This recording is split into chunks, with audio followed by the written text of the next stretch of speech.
I'll give it a second to recover. I want to hear that echo over and over and over again. I had to move my microphone. It was off to the side. Let's try that again real quick here. Ready? Let's try that again real quick here. Ready? Okay.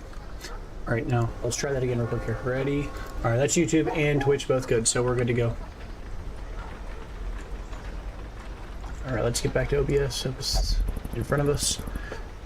Okay. Yeah, I think I'm good. I think I can play here.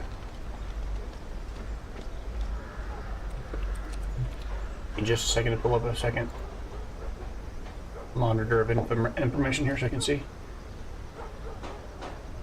All right. Yeah, I think I got what I need here. Oh, this can close. You have to forgive me, I'm finishing up a little bit of food here.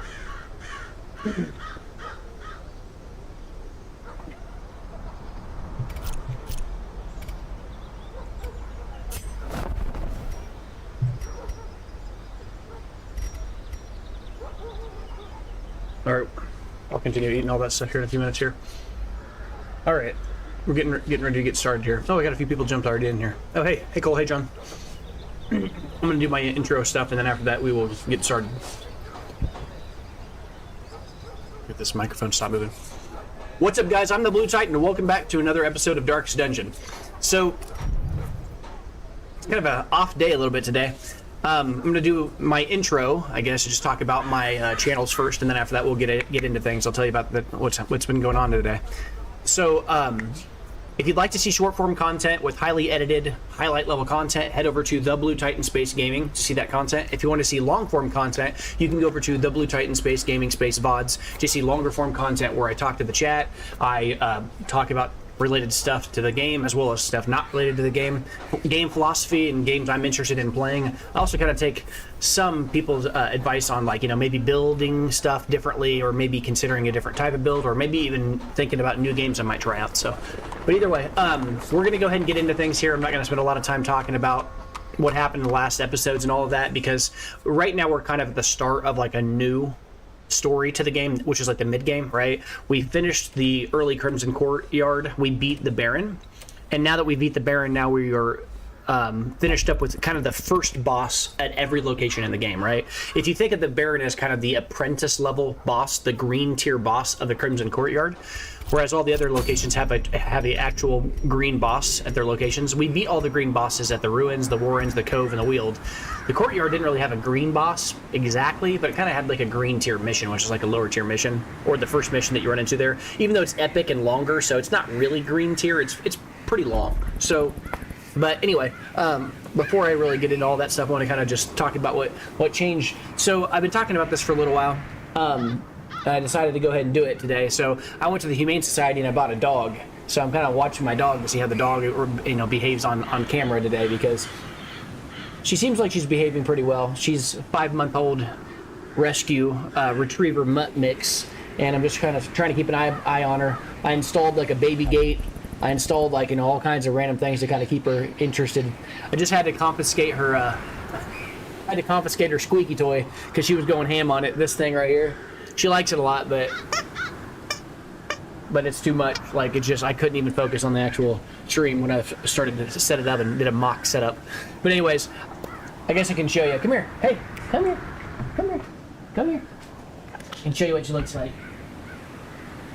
So this is Ella.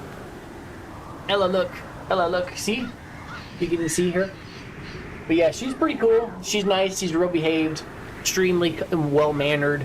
She's been in foster because she was a rescue, and the lady had her for the last few months after she was kind of abandoned or something like that. I don't know the entire story, but I know that she's pretty well behaved. She's nice and she's healthy, and she's loud. She likes to bark. She's pretty cool. So, but anyway, that's a whole different conversation there. So, a doctor here. Which part is better, 1 or 2? You're talking about the game itself? I didn't even see you jump in here. Which part is better between the two games? I would say that with a resounding 100% opinion rate, people probably feel the first game is the most popular. I I like the first game a lot.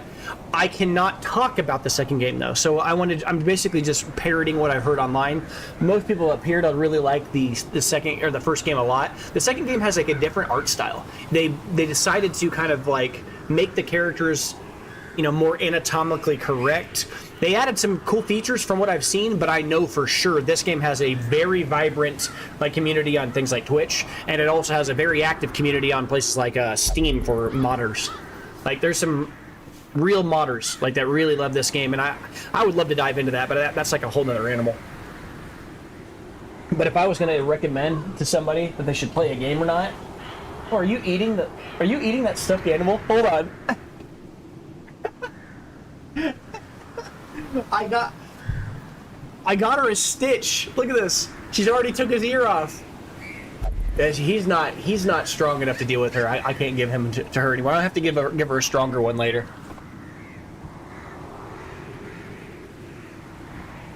But anyway, man. Here, you can have this one. I'll give you the squeaky toy back. Hopefully she's far enough away that she won't be too much of a burden. You might hear it for a little bit till she calms down. But anyway, what I was going to say though was the first game is really popular, but I would say that in general, if you had to choose between the two, it's worth playing the first game, and if you never play the second game, that's fine. But don't think of it as like a requirement. Can you hear that squeak? I don't even know if you can hear that. But if you can, say something in the chat. If you can't, that's okay. I don't want it to be too obnoxious. Oh, she kind of stopped anyway. But the first game is fantastic. It is all-encompassing. Like, it's a fantastic storyline by itself. It's like how, if you've ever watched the movie The Matrix, or seen like the first movie in a franchise where like the second or third movie came down the pipeline, and you like it because it's like a guilty pleasure, like you have a special place in your heart for that storyline. But then like the second or third installment is like, it's fine. I can take it or leave it. I think that's kind of what that game is. It's like an addendum. It's like an extra thing you can go do if you really appreciate it. So, he said, look for Starfish dog toys on Amazon. They took Loki a month to eat through. Yeah, I was thinking about that myself. I did buy a dog toy that was very, very, like it had like a tag on it that said it's like double mesh or whatever. It just basically said it was supposed to be able to take a rough beating. But the thing was, that's the one that's the squeaker. So I'm gonna have to give her something else in addition to that. So, but anyway, yeah, I would highly recommend, if you give it a shot, if you had to choose between the two games, that you play the Darkest Dungeon. If you never play Darkest Dungeon 2, you'll be fine. If you love the Darkest Dungeon 1 game, if you really like it, then play it. Play number 2. I haven't played number 2. I bought it specifically because I thought if people like the series and it goes really well, maybe I'll jump on and play number 2 as well. But no, I haven't done it yet. So you guys gotta let me know if you can hear that squeak, because if you can, I might set her like in, you know, the other room and kind of give her her own space for a little while to kind of figure things out. I need to practice a little bit of that anyway. She needs some separation occasionally. But anyway, that said, I've talked quite a bit about the dog and talked quite a while about Darkest Dungeon 2. So if you guys have any other questions, I can talk about that. I'm going to go back up though. It looks like you'd mentioned something about, Cole, you said, could you explain when the blueprint stuff is unlocked? The very first blueprint is after, I believe it's the first like yellow tier boss. So I believe it's after beating one of these bosses. I'm almost certain that's the case. And that would line up with what we have too here, because we have 3. I think you get 1 for free from some specific event. Maybe it might be the Crimson Courtyard, or it might just be a random event. But you get your first one, and then after that, every additional boss you beat drops 1. It's not the green tier enemies. The green tier enemies do not reveal those. But if you beat the yellow tier, every yellow tier boss that you beat, so the veteran tier missions are higher, even, and then the master tier ones as well, the red ones, they will unlock a blueprint, which is what you were talking about here. Hold on. Oh yeah, I don't even see the screen. I gotta go back. It's kind of weird how you can't see the blueprint screen from this screen. You have to be back here, but whatever. But yeah, so you can see here we've got 2 blueprints, and we've spent, I think, 2. And that lines up with like getting the first one from whatever first introduction event gives you one, and then you get 1 from the, I got 1 from the Necromancer, the 2nd tier. I got 1 from the Prophet, 2nd tier. She's killing me. And then I got 1 from the Crimson Courtyard. Alright. I'm over here. If you're gonna play with this, you gotta be in there, okay? It's just too loud. It's too loud for right now. It's killing my head. Hold on.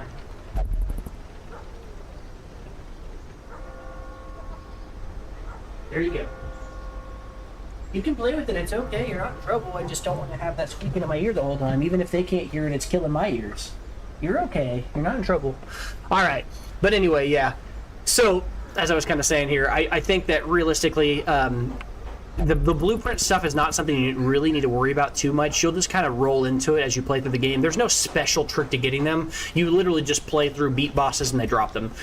The only downside to it is you have to make a spot for it. So if you beat a second tier boss, one of the yellow tier dudes, if you beat one of these guys right here, so if I go and I beat this Brigand 12 pounder, which is the second form of the Brigand 8 pounder, I think, or maybe it's a 10 pounder, whatever. But then he'll level up to a higher tier, and when you fight the first one, you don't get anything special. You get like random drops from like a loot table, but it's not until you get to that second tier that you actually get the higher tier rarity stuff, particularly the blueprint. Dude, she's literally grabbed the toy and brought it back in the room. Okay, yeah, you'll have to let me know if you can hear it. If you can, please let me know, because I don't want it to be obnoxious the entire playthrough. I'm not going to have you guys hearing that. So, you should get bored of it eventually. All right. So, the last time we were here, though, I set this team up because they both have, or these two guys both are very good against Eldritch enemies. And if we go to the cove, we can do this mission here. We can, but it's cute. Yeah.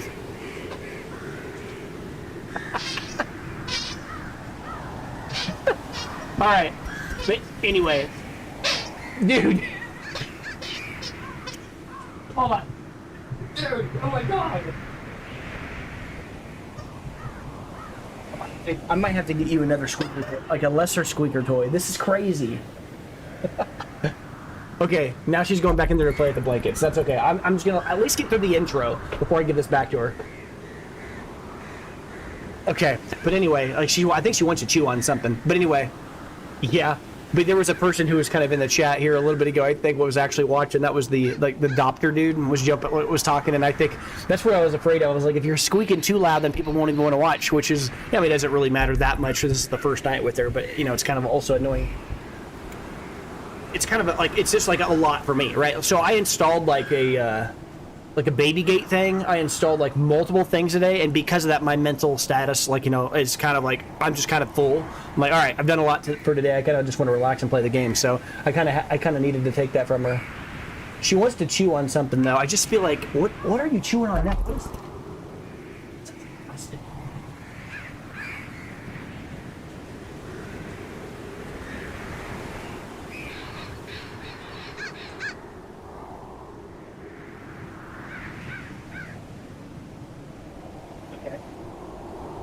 Okay, I'm not even sure what that was. Plastic. Where did you find that? All right, I think I'm gonna give her a shot. I'm gonna try to put her in the laundry room for a little bit because she can play with her squeaker toy in there and she won't be loud. Come here. Let's try this one time and then. Come here. Come here.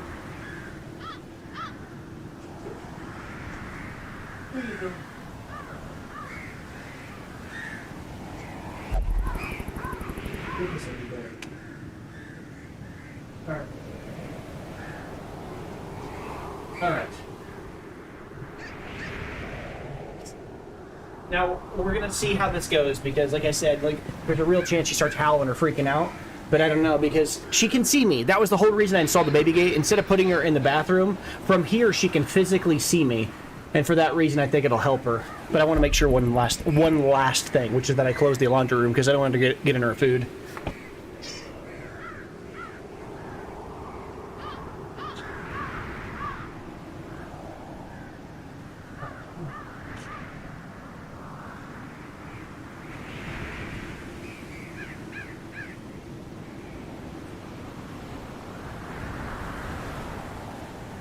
No. Back up, back up. Come on now. Back up. I think we're good once I do this.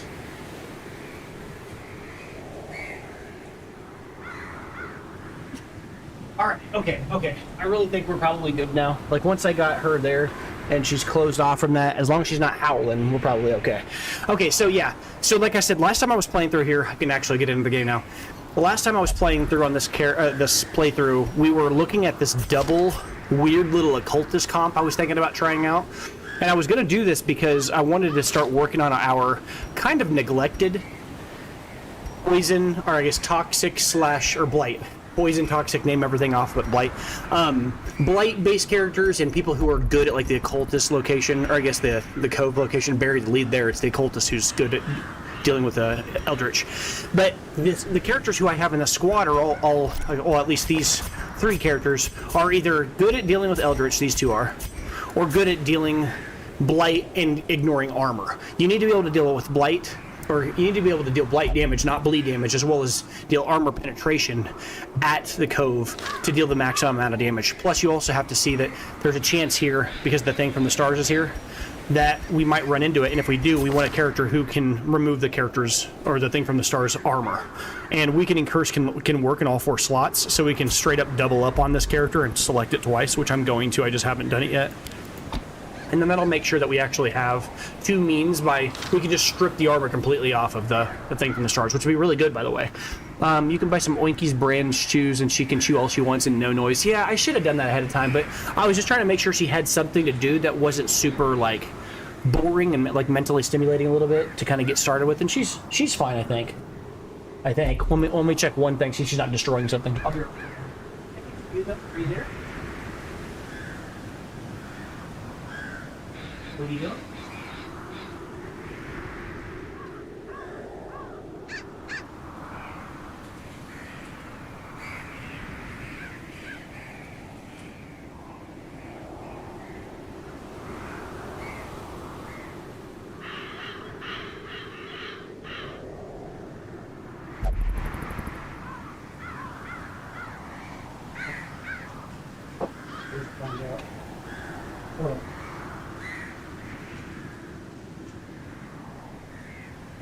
Alright, get that on. Okay, so we're going to do an experiment here. I actually don't know whether or not she can do that or not. I have a Lazy Susan, like, you know, one of those like spinning cabinets in the kitchen in the corner that spins in a circle underneath everything. John, I know you know what that is. Actually, I think I learned that word from you. But Cole, I don't know if you know what Lazy Susan is, but anybody else is watching? Yeah, there is somebody on Twitch. I don't know who it is. They haven't spoken yet. But I don't know. It's been open a few times when I put her in there, and I can't tell if she opened it or I opened it. And now I just went in there and manually closed it just to make sure. If she opens it on her own, then that's going to be a problem. I'm going to have to tape it closed or kind of do something to keep it closed for now. But I got her in the kitchen there kind of doing her own thing. I want to see if she can handle it. She needs to learn like how to like handle isolation and be alone by herself. And kind of having her within eyesight is keeping her from freaking out, because the few times I've left, she like barks and freaks out. So I'm trying to give her some separation, but like healthy separation, but also like train her that room is where she goes whenever it's like nighttime to sleep or something. I don't know. We're gonna figure it out. But anyway, back to the game, and I do plan on playing. So here, if you look at the cultist here, though, he's got Eldritch Slayer, which deals a lot of damage to Eldritch, and he's also got the Sacrificial Stab, which he can use in slot 1. But he can actually use all of his abilities in slot 1. So I'm going to use him up front with, like, I'm going to give him the ability to use Hands of the Abyss and stun people. I'm also probably going to give one of these 2 characters, but it's probably going to be this guy. The item that we haven't got the chance to use very much, which is the Demon's Cauldron. Plus 30% stun chance and plus 40% debuff skill chance. Actually, no. Wait a second. Wait a second. He only has 1 stun ability, and that's Hands of the Abyss. It has to be used in the first 2 slots. Weird. So I guess if I was going to use Demon's Cauldron, I have to use it on this guy. Interesting. Well, that's okay. I'll switch it for Demon's Cauldron like this. No, actually, I want to keep these 2. Because Ethereal Crucifix deals extra damage versus Eldritch, and I want the one in the back to deal extra damage, because he's going to be spamming the 2-person Eldritch damage ability, right? So our Abyssal Artillery is going to hit 2 people, and so this is going to make up for that, like the damage modifier being lowered by 33. This is going to give him back plus 25%, right? That's going to make up a huge difference. And I could even go further if I wanted to and just plop on an Eldritch Slayer's ring. But the problem with it is, and we saw this last time we went to this location, if you do too much of this, you might run into humans.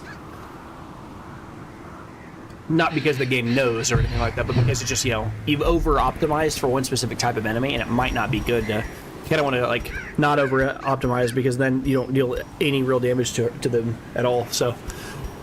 All right, so I guess Ancestor's Candle's pretty clearly going to be going on the Shield Breaker, and this is a great time to use it, Spectral Spear Tip, right? Plus 15% raw damage on attack. I think this is on attack. A random target will take 5%. I'm not exactly sure what that does yet. I gotta play around with that. It's just a little weirdly worded. On attack, random target. It almost reads like it's saying one random enemy is gonna take 5% of the damage he deals. I don't know, but the rest of the abilities are really good. Plus 15% raw damage, plus 20% additional blight skill chance. Sounds good to me. Extra HP. I don't even see that this has a downside. It might be saying that on attack, random target 5%. It might be saying that there's a 1 in 20 chance, 5%, to attack a random target instead of the target you're trying to target. I don't know, but either way, it wouldn't even really matter. It's still so much extra raw damage. It's just insane. So I'm going to make her deal extra damage, and then also this happens to synergize with the Serpent Sway ability and Captivate. Not Serpent Sway. Where is Serpent Sway? Yeah, Serpent Sway is the one that gives her blocks. It works with Captivate, and it works with Adder's Kiss, giving her extra blight skill chance. So from there, I think I'm pretty good. Got most everything I need. I guess I'll just give him one last thing we'll take off here.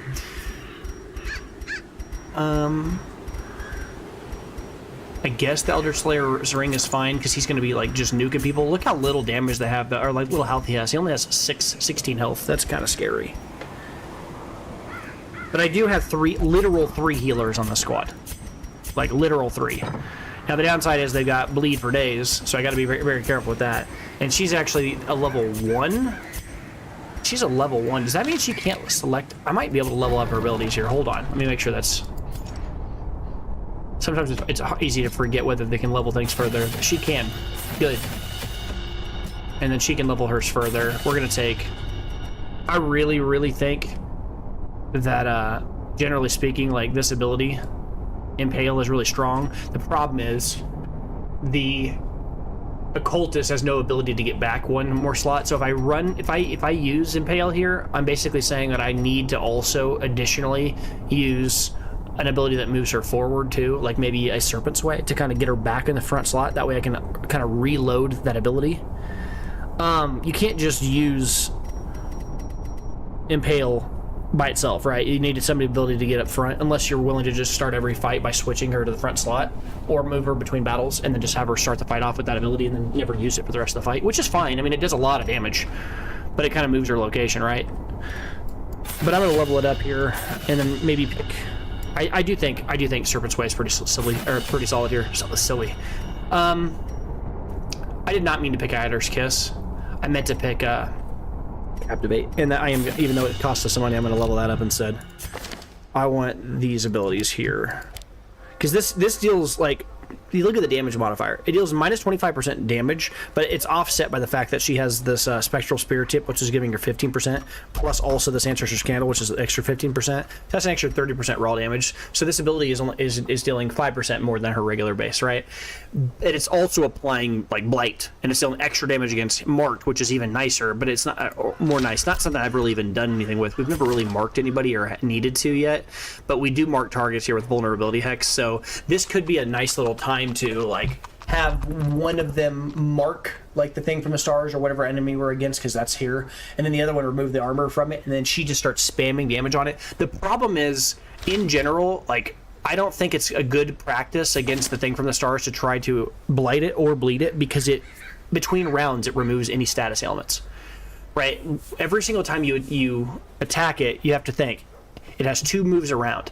If it hasn't moved in that round, you can throw bleed on it or blight on it. That's okay. But the second it removes it for that round, then you're out. You're never going to get any more of the ticks off of it, because the second the next round starts, it's going to use... I can't remember the ability's name, but it's going to use that ability that removes all of its debuffs and then spawns the little crystal thing. It basically sheds its skin, as it were. So you have to kind of watch out for that. So it's good if you're fast, you can get away with it, but I don't want to rely on it. I'd much rather just have this raw pierce ability, which just flat out ignores armor, which is pretty good. All right, and then there I think we're probably pretty good here. I don't think there's a lot else we need to say here. Everybody else has already got their level 2s. Oh, I say that. They've all got level 2s, but they're level 1, right? No, she's level 2. They're all level 1, and she's level 2. I was thinking, oh, we can level her ability. Everybody else's abilities up. No, they're all still level 1. Yeah, okay. That's fine. He's the one that's in the back, right? So we got weakening curse, heal, vulnerability hex. Yeah, all this is pretty good.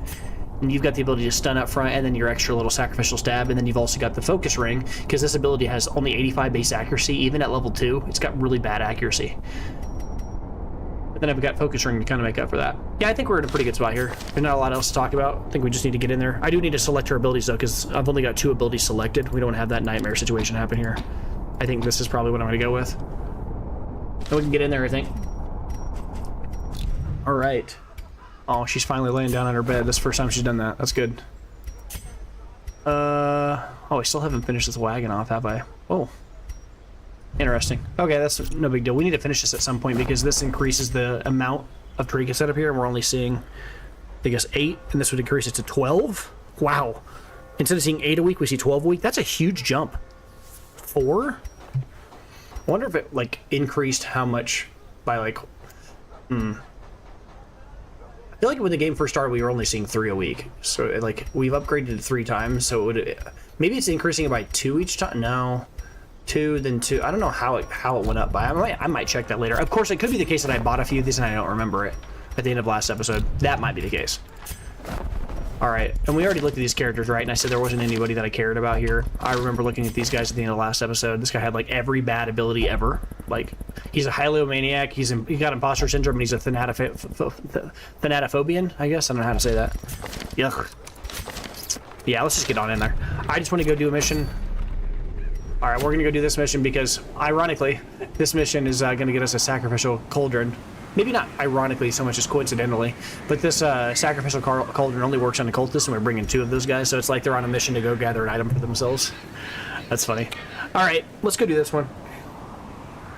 Only downside to doing this mission is we're going to be gathering a bunch of deeds when we have like 8 million deeds compared to everything else. Although that's probably a good thing because that means that we're closer to leveling up one of these blueprints, right? Because most of them cost like 200 to get to it.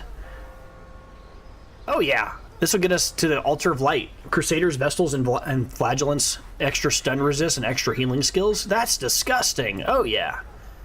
We could also get this right now. Antiquarian, Occultist, and Plague Doctor.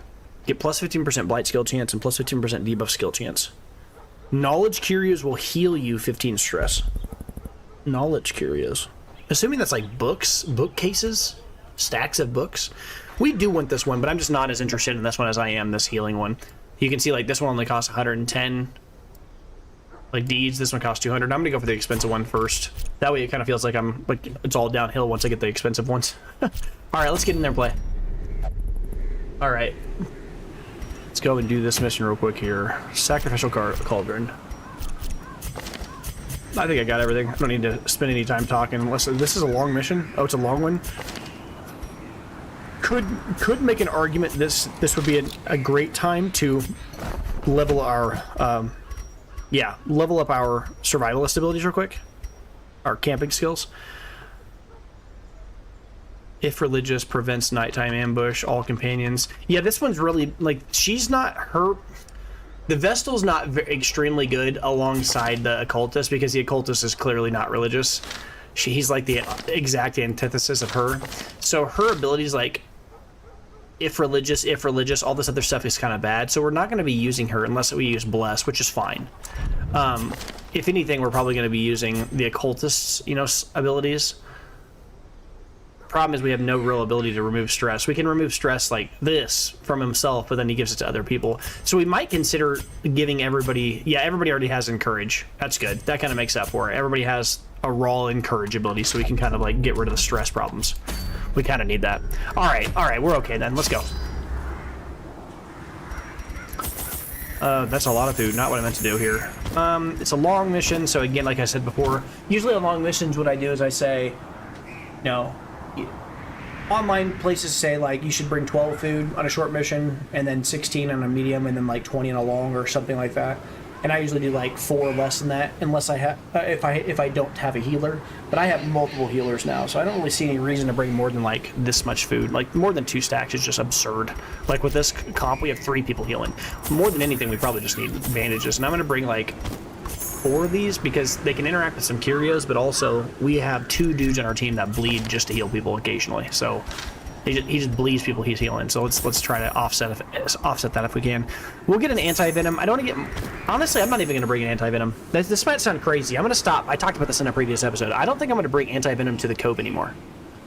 Because the Cove has no real, like... nothing that really interacts with this item. The only thing that it does have that does interact with it is the... Like, there's like a little pool of water that if you interact with it, it gives you like +5 health, and it just feels like such a pittance to bring an anti-venom. You know, you use an anti-venom that costs 150 gold to gather back 5 health on a guy, when instead I could just interact with it and have a chance of getting a buff that is literally a whole mission long holy water, right? It gives +33% debuff skill chance, or debuff chance, or chance to not be debuffed, right? +33% chance to not be debuffed, +33% chance to not bleed from any source. Same thing with Blight, and then the last one is like... It's not stress, there's something else. But anyway, it's not stun chance either, whatever it is. But the thing is, it's literally whatever holy water does, but it's for like until... It's until your next time that you camp, which is crazy. So I just don't see a real reason to ever bring anti-venom, because if I just interact with the curio directly, and I can usually get a better roll than bringing something that's unique to it, which is kind of crappy. It kind of feels bad. The Cove is, you know, pretty standard, and it's a long mission. You generally want to bring like four shovels. I mean, I wouldn't fault you for bringing 5. Might bring 5. I mean, whatever, it's fine. But remember that, no, there's not really any curios that interact with a shovel on this mission. I mean, there's that one big giant stone, like, tombstone thing that if you interact with it, it like gives your characters 80 stress instantly or something absurd. We saw that killed 2 of our characters in one of our first playthroughs, because I brought some people there thinking, okay, we're just gonna kind of walk through here and whatever happens, and we hit that thing with a shovel, and I thought, you know, it looked giant stone, probably break it open or something. I was like, oh, it's cursed or something. Just because it interacts doesn't mean you want it to. And then from there, afterwards, I'll take a few medicinal herbs. I'm not gonna overdo it. Maybe a holy water or 2. Yeah, I need to get into the habit of bringing more holy waters moving forward in general anyways, because at higher tier missions, holy waters are like big deal. They can do a lot. Like, you know, there's some upper tier bosses that you really want some protection against. That's what I was looking for. I was like, I'm missing something. It's because I'm not bringing the anti-venom, right? We've got everything else though. We've got our food, we got our shovels, bandages, medicinal herbs. For what that's worth. We could bring one more if we wanted to. I mean, there's a real chance we see like the fish bones. Remember, like those, there's like a fish curio that's like a dead fish. If you like interact with it and give it a medicinal herb, you'll get like 6 food out of it. I think we got everything. There's not a lot else to say here except for the torches, of course. Longer missions I usually bring like, you know, 12 or so. I wouldn't bring more than this ever on this tier of a mission, because well, in general, you don't want to bring more than that's necessary. Oh, this is long. I'm sorry, I misspoke. This is not medium. Medium missions are where you want to bring 12. So it's like 8 on a low tier mission, 12 on a medium tier, and then 16 on a long. You don't want to bring anything more than that, especially with this comp, because she's got... Oh, actually, that's not strictly speaking true. I was going to say she's got judgment to increase the torch. These guys actually have the ability to decrease the torch. Right, he lowers the torch with Hands of the Abyss. That might be the only ability we have on this team that does that, though. Yeah, it's just 1. She increases the torch by 6, he decreases it by 5. So they're just gonna offset. Alright, crap. Let me do that real quick. Focus. I have a habit of doing that sometimes when I'm talking in chat. I just accidentally leave the screen.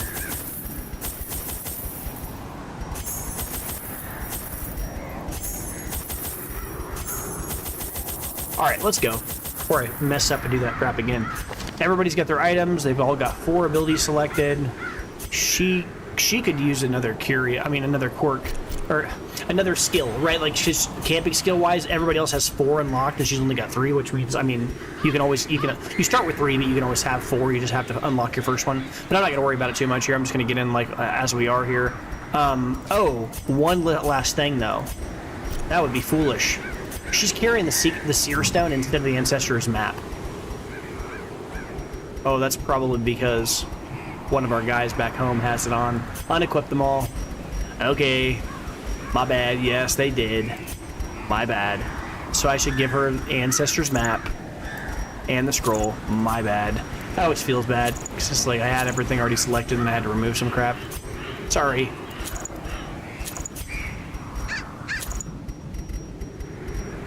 Now I'm thinking about whether or not I want to bring this Eldritch Slayer's ring or just go Dismas's head. No, because we don't, remember we said before, we really don't have a lot of meaningful ways of fighting with stress, which is actually a problem because we're going to be fighting the thing from the stars. So we're probably going to, the second we see the thing from the stars, we're going to try to kill it. And then after that, we're going to immediately probably camp just to offset that stress because we don't have meaningful ways of dealing with stress outside of our camping abilities. That's the one serious downside of this comp. All right, let's get into this.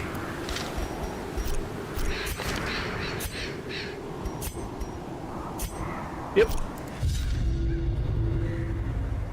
Long missions always make me a little nervous because, you know, you're, like, very exposed. It's kind of funny because you could leave a long mission just as well as you could leave a short mission, but it just feels like, you know, you're like, man, I'm really going out there for a long period of time. I need to be prepared. These salt-soaked caverns are teeming with pelagic nightmares. They must be flushed out. All right, we'll just push straight to the bottom pocket first. This is the curio I was talking about, that if you have a... yeah, this is the one that I was talking about. If you have a an antidote, you can use it on this, and then you can get +5 health. But if you just straight up interact with it, there's like a 50-50 that this happens.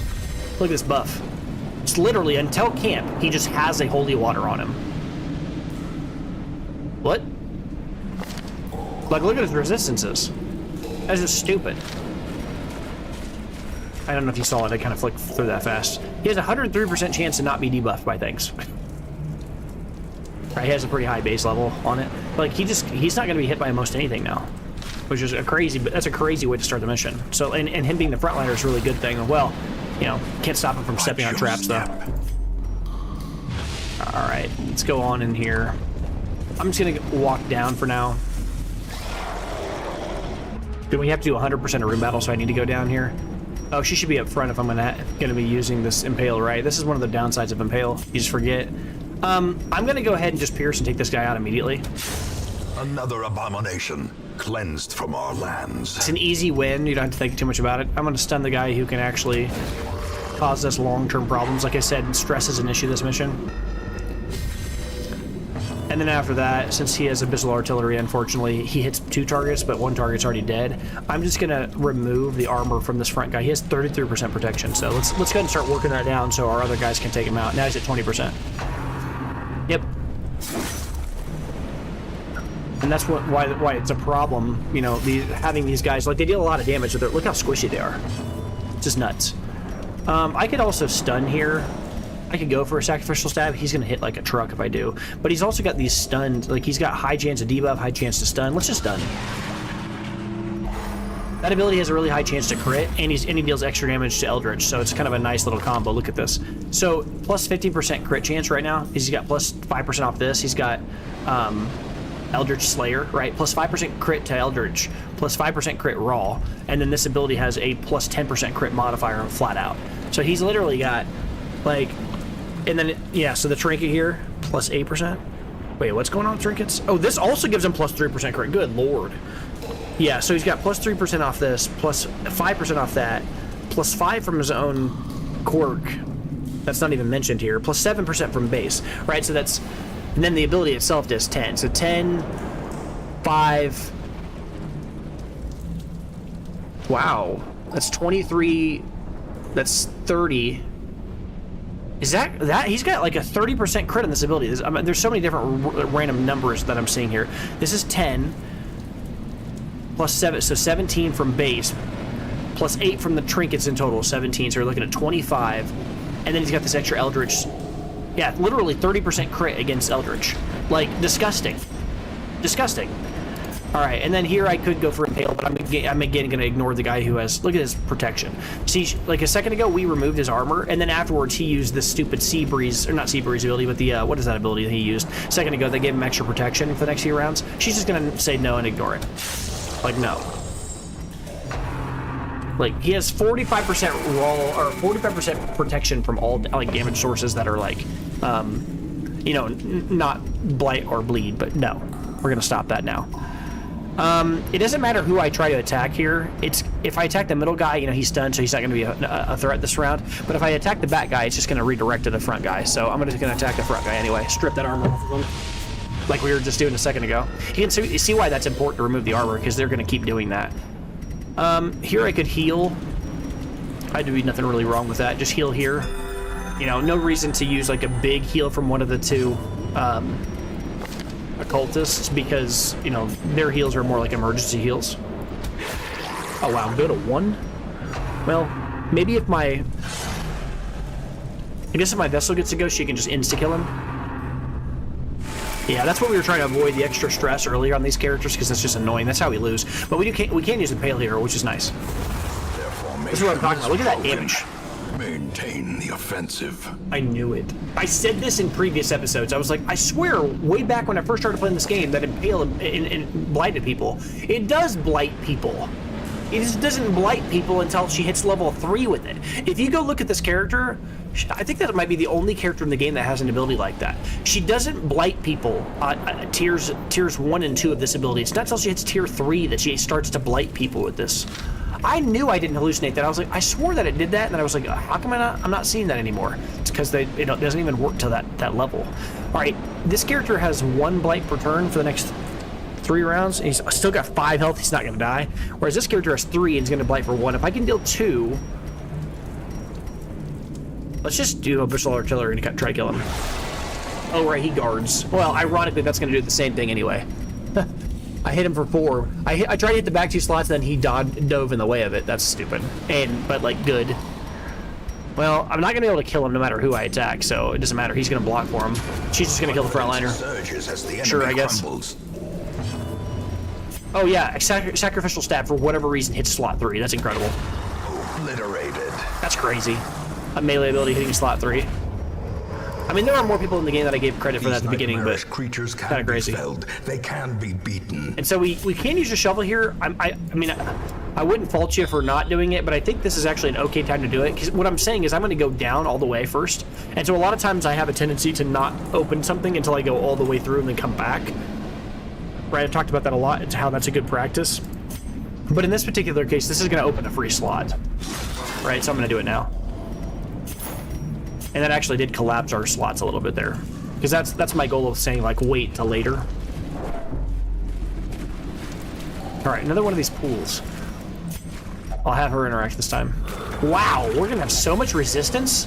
We have like so much bleed resist. They both rolled the right way for us. Can't complain about that. It's almost like we don't need holy water now. Another one of these clamshells. Gonna eat up all of our shovels before the mission even starts. Again, I forgot to put her in the Impale slot. Man, I gotta remember to do that when the mission starts, because that's a lot of free damage you can hit on multiple targets. But it's not that bad, because Captivate still does a lot of damage. I'm gonna use Captivate on the on this Acolyte, because we already have 3 guys that can deal a lot of damage to the backline. Right? Particularly this occultist, who can hit with this this Abyssal Artillery. He can hit 2 characters. So I'm going to try to hit this guy instead. Oh, well, I'll just crit him. Well, that kind of... It's good, but it means that we can't use Eldritch Slayer with, you know, or Eldritch... Abyssal Artillery. Eldritch Slayer is the quirk. Alright, do these guys have dodge? 5 dodge. I was just wondering whether or not it was worth removing it. I don't think so. Just go for raw damage. It's kind of unfortunate it doesn't hit 2 targets, but it's still a lot of damage. And then from here, I'll probably just go for a stun.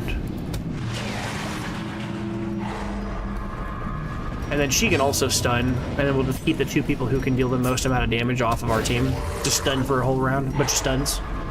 We're going to take full damage from the frontliner, but, you know, we stopped the other 2 guys from even being relevant this round, which is nice. 2's nothing. That's cool. And no bleeds, even better.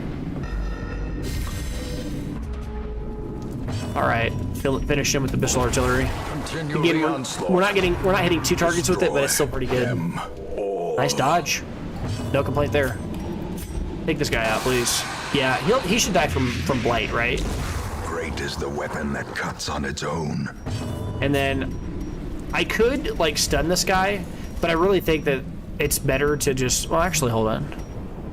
They don't have that much health loss. Yeah, I will stun him. That'll save us more health than The healing will give us back health, but you know, most people are already at full health anyway. I like how they crit for 11 and didn't kill because this guy's not Eldritch, he's human. And then she just hit for a regular 11. A faint hope blossoms. Alright, I'm gonna leave that until we come back, like I said. Right, try to do that when I can. Make it all the way down here. This is nice, we're getting a lot of our room battles out of the way immediately. Ignore that. There's our food when we come back, that's good. We get a hunger check, we can make up for it pretty easily. Alright, so here, now we got our up front finally. A singular strike. See why I like that? Like, that's insane. That's so much damage instantly. Problem is she has to be in slot 1 to be able to do it, so you need to remember to switch your back every single time.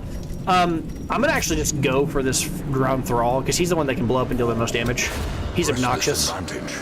Give them no quarter. Again, that does kind of unfortunately set us in a bad spot again. This guy in the back, again, doesn't get the chance to use his Abyssal Artillery and hit multiple targets. It's just not working out. But it's probably still better to remove the armor from him, because he's long-term going to be a problem. Well, he's long-term the guy who's going to stick around the longest, not really a problem. The two guys in the back are the two guys that are like the least of a problem, I guess I want to say. Well, even better now. Now, having removed his armor, now since he's going to be 2 of our 3 enemies, right? Because if I attack the second guy, the first guy will jump in the way. Now, that armor that we removed from him will have helped, because he just gave himself an additional plus 25% protection. This is why it's always nice to have AoE abilities or like a guard block ability, but I don't think we have a guard block on our characters here. I don't think I brought it. Yeah, I have it, but I didn't select it on her. I probably should have. That's no big deal. Kill the second one, I guess. Kill the second one here. Oh, he dove in the way. What am I saying? We know that. Apparently my brain is like fried here. Stunning him doesn't matter here. We've already used his ability. So he should die in his turn because he's only got 1 health left. And I'm actually going to go ahead and heal here, even though like it's marginal value, but it does heal everybody. Everybody does at least heal 1. Because any attack I did there would have actually still hit that front guy who was about to die anyways. There's no reason to attack. Stun him, I guess. We're not in any real threat here. There's no real threat here because we have everybody's topped out. We have so much status removal and stuff. A real threat won't really probably happen until we see the thing from the stars here.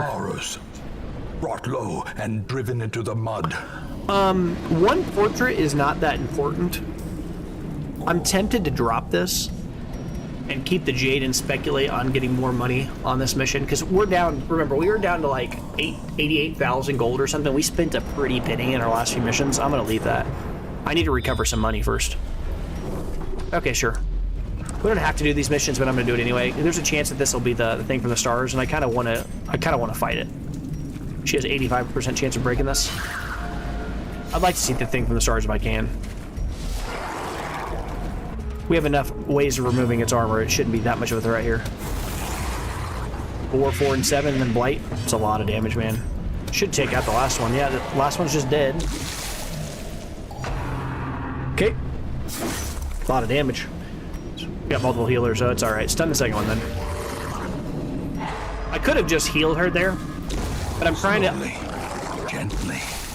This is how a life is taken. I'm trying to use the, what's that ability called again? Dazzling Light to get that stun plus that extra 6 torch, and I'm trying to get extra value out of our torch. Does he die from Blight? No, he doesn't even die from Blight. Wow. Stun the first guy, I guess? I don't know. Are they both going to take 1 Blight? Okay, neither of them are actually dead. They're both sitting on 1. Oh, he was on 2 health. Never mind. I can't kill either of them here. Eradicated. Well, I mean, I can't kill them both. I mean to say, not either of them. I could clearly kill them. Just kill them. All right, we don't want the blood, and we don't want the money, so. Wary. Triumphant pride precipitates a dizzying fall. I'm never gonna waste space for 50 gold. That's just kind of a joke. Unless I'm dropping like a citrine or something that's clearly worse. All right, now I could interact with this. I could. I wouldn't fault you if you skip past it. The thought process being here, if I use her and I select food and heal her off, look, we only used 3 there. So if I interact and I use the medicinal herbs now, then we don't have the medicinal herbs later for a bigger food check. I'm gonna leave that. Let's say we open that and it gave us like 8 food. I have nowhere to store it and nobody to feed it to. So I'd feel bad. I mean, I could drop the jade, but there's 2 of them. I guess I forgot about that. Oh, there's a second stack of food. I'm just wrong. I wonder if I go back. Wealth beyond measure, awarded to the brave and the foolhardy alike. I need to go back now. My bad. I didn't realize that I actually had a stack of 2 food there. That would have made me play it slightly differently.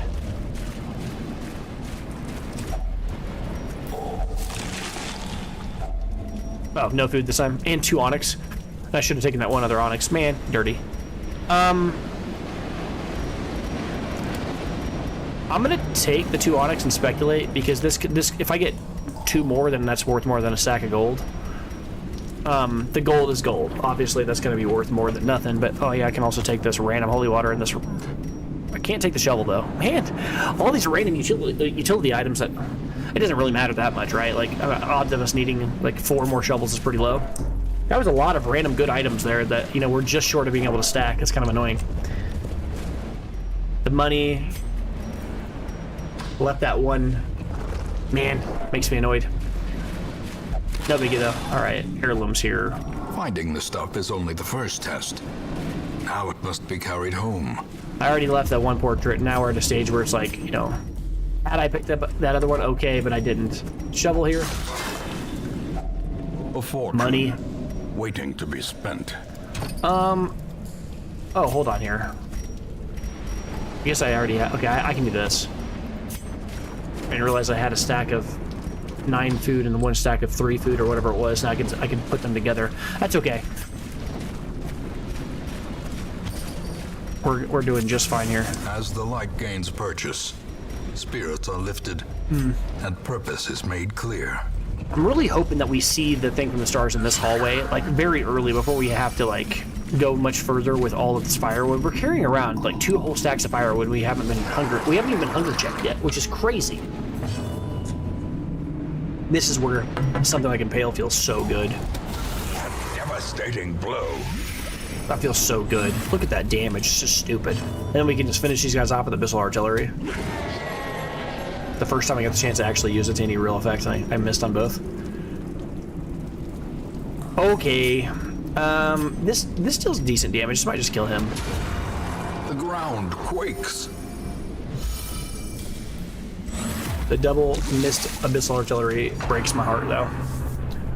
Hopefully he gets a chance to attack before the other 3 do. Yes, nice. We can probably just kill one off then. Good. We'll take 1 hit in the face, but... Yep, 8's a lot, but we'll be okay. We'll be okay. Finish him, I guess. 18 damage, just crazy. That's from the Spectral Spears tip, you know, like the extra raw damage that's dealing is just stupid.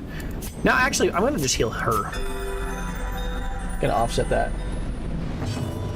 And then we will try to... He has dodge, right? Only 6 dodge? Eh, it's better than doing nothing to him, right? Because I can't hit a frontliner with this back cultist. Sure. 4's not a lot. Not a lot to worry about there. Masterfully executed. That 30% crit against Eldritch has really shown in a lot of the work on this. I think that's the 3rd crit we've had this mission. Seize this momentum.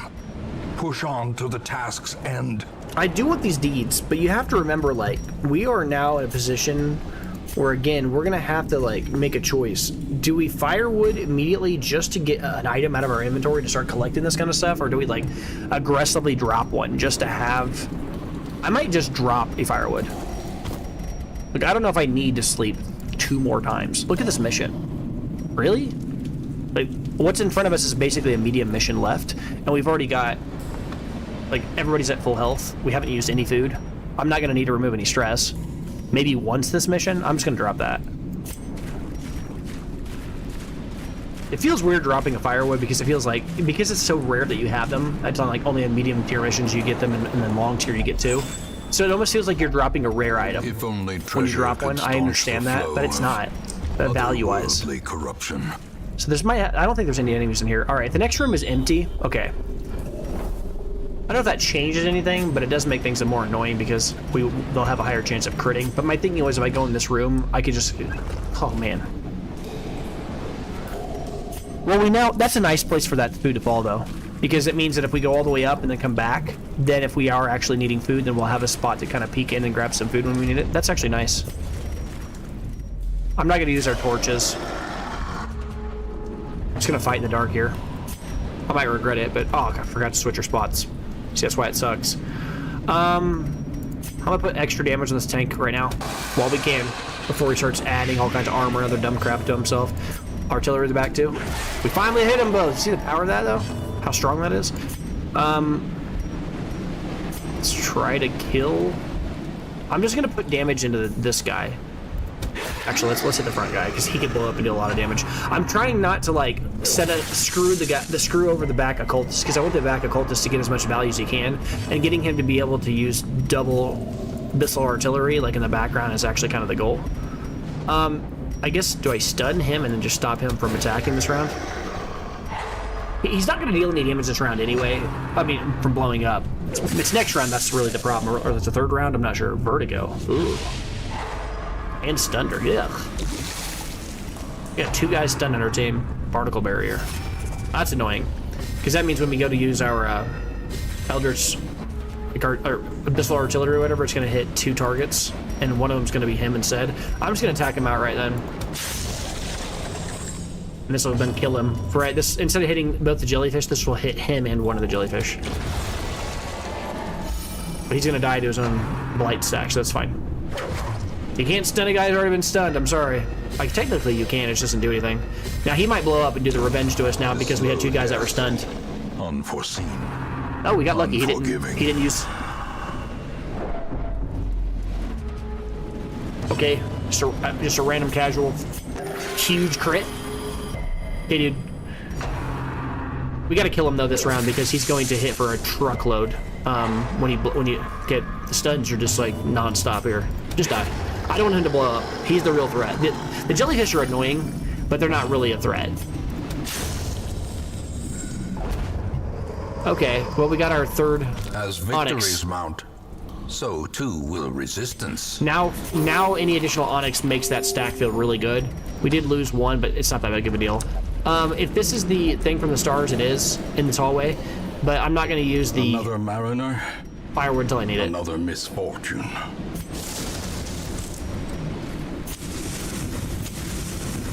We'll come back, open that. Okay. Relatively tame fight here. It's always interesting when you see just 3 randomly. Like they were waiting to group up with the other guy.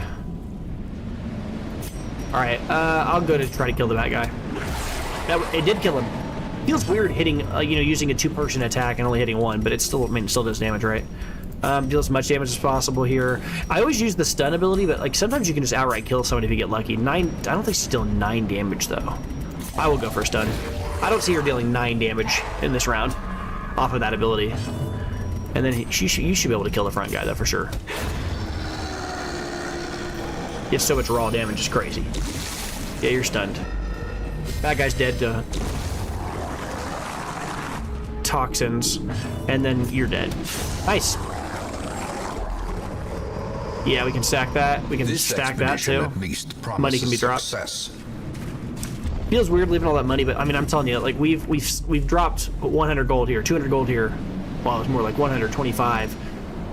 70, 50, or whatever it was, 75, 50, whatever. So like the total amount of money we've actually left behind hasn't been that much. Look at these hallways, almost identical. We've got literally the same curios in them. It's gonna eat through 2 of our shovels too. I might not go all the way around. I might have to backtrack. I don't want to blow through all of our shovels when I still have that whole bottom section of the map left over, you see what I'm saying? This bottom section of the map might need 1 more, and there's no reason to go all the way around and use both of our shovels just to walk out when I can backtrack. It's less efficient on, like, hunger checks, but we already have 12 food twice. We got 2 stacks of 12. We're not going to be hunger checked out of the game. Nice dodge. I don't think that's enough to kill you, because you've only got... Yeah, that's fine. Might be able to just... Yep, that kills you. Throw a stun, even. Even if it doesn't stun you, you just die out anyway. That's awesome. Okay, should just kill him too. The raw damage on the... See, this is a full stack. That's the third portrait that we've left, which would be a full stack. Like, what do you say to me? Do you say like, oh, you should have known? I mean, I guess. Right. I just don't see ourselves using these holy waters anymore. I brought them because I was going to use them on curios, but I haven't really needed them. I'll take the gold. I'm going to leave the portrait because we've already kind of, you know, left 3 behind. This is like a stack of them, and I just haven't done anything with it. I'm kind of like doing a food or a money gathering mission without even really outwardly saying it. I just don't know what I'd take otherwise. I can't just drop 4 torches. I guess I could drop 4 torches. Yeah, I can. Take it over this. Victory. I'll drop 3 torches here because I'm gonna loop around, and when I come back, I could just ignore light all the way back down into this the T intersection, and then use a use our firewood there, and then reset our torch. Yeah, that makes it so we actually have enough space. This is the one I was talking about earlier. Never use your shovel on this. If you use your shovel, you'll get like a huge amount of stress. You can see that in the bottom. You get a huge amount of stress. We did that one of the first weeks, but it is a good one to just interact with straight up because you can get bad and good quirks from it. Good and bad quirks, and you want both because you can roll good bad ones or good ones. Who knows? Yeah, I don't even know what that is. Plus 5% virtue chance. I mean, I don't really care about that, but you know, you do want to interact with those curios as much as possible. Those big round like tombstone looking things. I interact with every one of them I see. All right. So much damage, man. This is crazy. We might be able to just kill these 2 guys in the back instantly through Abyssal Artillery. Although he less of a chance now since he got to go before we got the chance to do it. I'm going to stun him. Because if he doesn't die from Abyssal Artillery, this will at least kill him alongside the other guy. What did I say there? I meant to say, even if he doesn't die directly, at least he's stunned so that he can't get an attack off if he doesn't die. I don't know what I said, but I don't think it was that. Stun and try to gain some light back. Offset that other stun. Nah, didn't get the light check there, but didn't get the stun check. So if I can just hit for 4, I might just wipe them both. All right, he still dies from blight on his turn. Awesome. Point blank shot sucks. A lot of damage. That ability hurts. All right, I might take a round off to heal. Yeah, heal him real quick. The wounds of war can be healed. We haven't been bleed checked yet once on these guys. Never hidden. Like wild. Okay. And then you just kill him. Heal yourself. Champion falls. Seems good. All right. We've talked about this curio too. Remember this curio in the background? It can give you really bad quirks, or not bad quirks, bad buffs. An insidious killer. This stacked really nice. We even have the money, don't we? Wow, look at that. This thing, this Cthulhu-looking like statue thing, you can interact with it and get good things out of it, but you got to watch out. Sometimes it'll also give you really bad things too. I think most of the time, if I recall correctly, I think you want to use a holy water on it, but I've only ever seen it give bad things. Literal bad things every time if you interact with it without going to a like, I don't know if it's a holy water or whatever it is. I haven't had a holy water to use on it, but anytime we did a mission where I interacted with it 3 times, and all 3 times I had no item to interact with it, and it always gave us nothing good. It was always like a bad buff until camp. I'm not dealing with that. Nope, there's no reason to do this. I guess I have to go up because I don't know if the next 2... Oops. I have to. Look how many stupid obstacles there are up here. I've already used 1. But I have to do this because I need to know whether or not up in this area there's a room battle. That's our last shovel. This mission's been very brutal on that. We found 2 oysters early, which we could use shovels on, and then we found 3 obstacles up in this corner. Game's being brutal. All right. Oh, hey! And so people jumping in here. Overconfidence is a slow and insidious killer. Yeah, that's actually one of probably the most quotable things from this game. That and,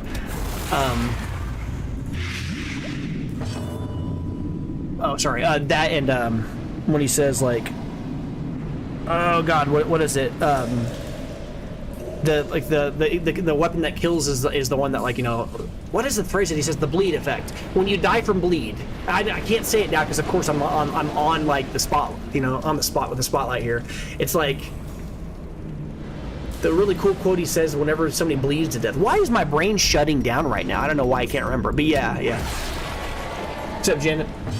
Yeah, it has been a little while, man. I haven't been on. I haven't seen you on it a bit.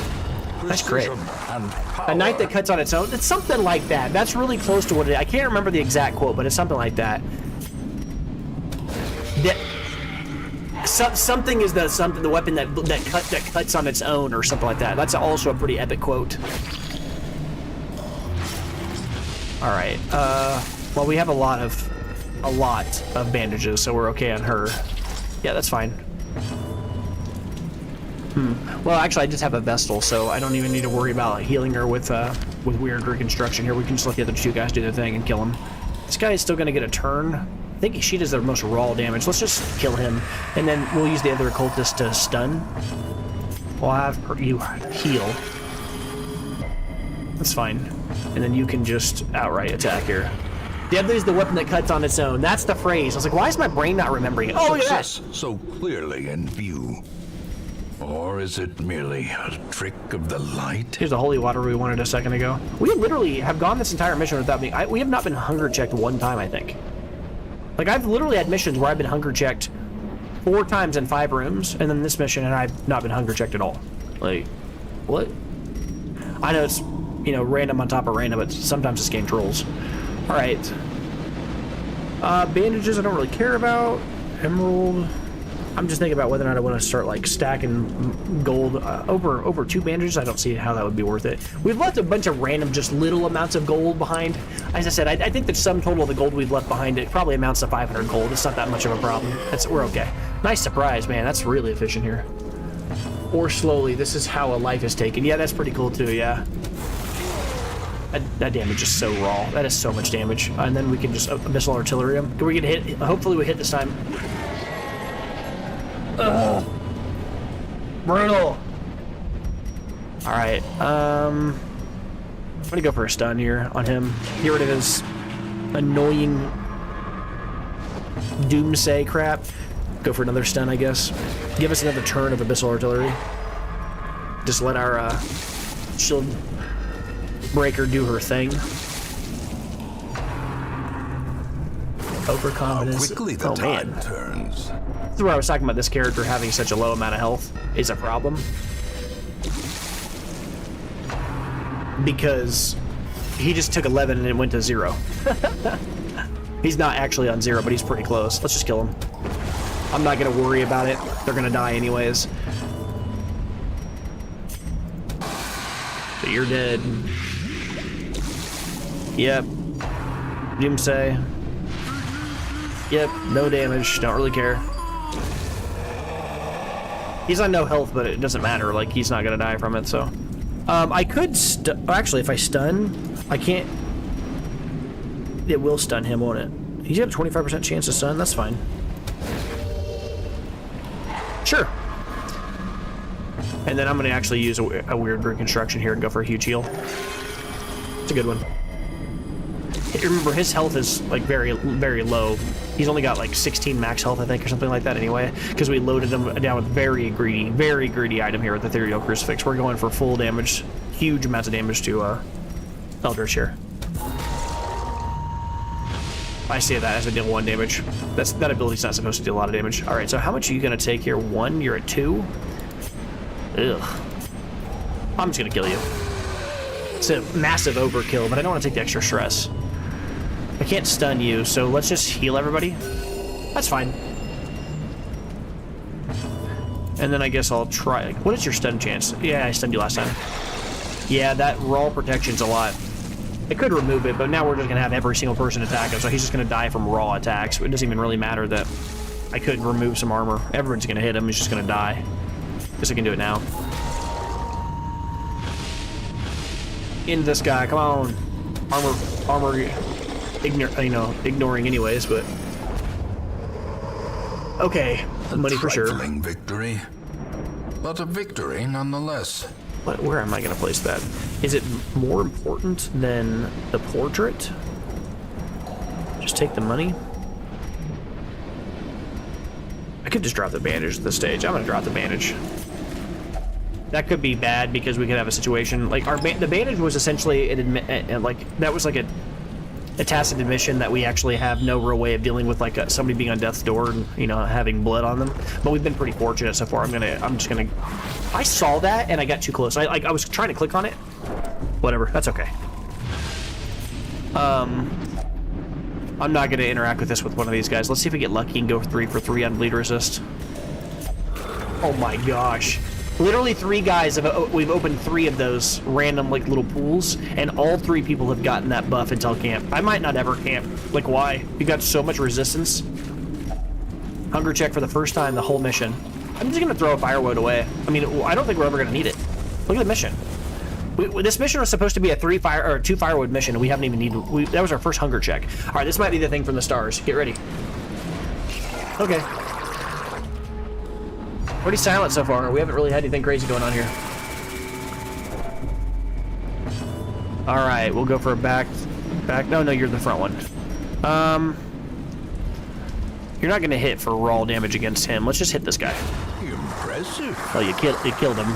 Just kind of hoping to do a breakthrough ability, hit 4 people, but can't complain whenever you kill somebody. It's like, hey, why'd you kill that guy? I wanted to, hit for a bunch of damage on my shield breaker and use my impale. All right, I'll just be boring here and heal you. Nobody's really taking any true stress here, so I'm gonna go for the guy in the back. Even though she just straight up kills this sea maggot, he's not really a super threat. I could just kill him because he's gonna add stress to us, and if we're gonna throw away this this firewood, kind of. I guess there's no real reason to do that. It's just my thinking was if I kill the guy in the back, then that represents less stress. But if we don't kill the little snail and the snail gives somebody a disease, I'm a little bit more annoyed by that, even though it's a low probability.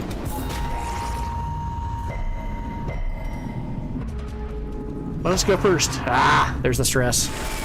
I wanted him to die. That's fine. Well struck. Okay, well, offset some of that stress, I guess. Try to kill the front guy. Go to 9, I guess. All right, you'll kill them both, though, right? With impale. Real close, if not. Oh, you're gonna go to 1. Oh my god. Oh, cool. We got to attack before he did. Cool. Okay, I don't feel as bad. A lot of money. All right, I'm gonna throw away this last stack of torches here. I'm just gonna throw this last stack of torches away. I don't see us needing it. Like we're so close to the end of the mission, and I'm just gonna use the firewood if I need it. Look how much food we have. Like, it's either throw away the firewood or throw away the torches. And if I keep the firewood now that we've actually taken a little bit of stress, I can sleep. Use everybody's little stress abilities, get rid of all of that stress, heal at the same time, knock out a bunch of items. I don't know, well, as I say that, look what's in front of us. We already used up all of our other things, so yeah. Oh yeah, we knew this would happen. So I guess the question is, do I push through this and just take the stress and just say the heck with it? I can walk back. There's no reason to push through that. We're gonna go the long way. There's no reason to take extra stress for no reason. That's just lazy. This is why it sucks, like, the variants of, like, random curios and stuff. We literally brought four shovels. No, we brought 5 shovels. I used one immediately on an oyster. Found another one, didn't use it, walked through. Later on, used another one on the other oyster. So then we were down to 3. And then immediately found one, but didn't have the space to pick one up, if I remember right. Oh, that's right. We used one on a clam. Saw a second one, didn't use it yet. Said we'd come back. Then found a shovel. Couldn't pick it up because we didn't have the slots. Went back and opened the other clam, down to 3, and then found two obstacles in a row, or 3 obstacles in a row, whatever it was. And yeah, there was an obstacle in this room right here in this hallway where we're standing. So that was obstacle, because we went up, obstacle, we went left, obstacle, and we went up, again, obstacle. Just so many obstacles. It's disgusting. And sometimes that can happen. Like, we've also had other missions where we go through an entire cove and there's not an obstacle one time. That's the rub. That's the variance, right? I guess, do I Yeah, this other room, this curio in this right hallway, we said before that was a fish, but we don't have any. We don't have any, medicinal herbs, and there's no reason for it. We've got so much food. Oh well, there's a free torch. Guess you don't need them when you don't ever. You don't need them whenever you find them in the mission. A handsome Oh my reward god. for a task well performed. Do I just drop the firewood? Yeah. This mission is weird. It's like it feels like it never went dark ever. Just been light the whole mission somehow. Despite us having 2 occultists on our team. I mean, sure, whatever. No. Oh yeah, you're not in slot 1. You suck. Back to the pit. That's okay. Yep, sure. Yep. Alright, stun the front one. I'm just trying to avoid any kind of disgusting little crits or anything like that here.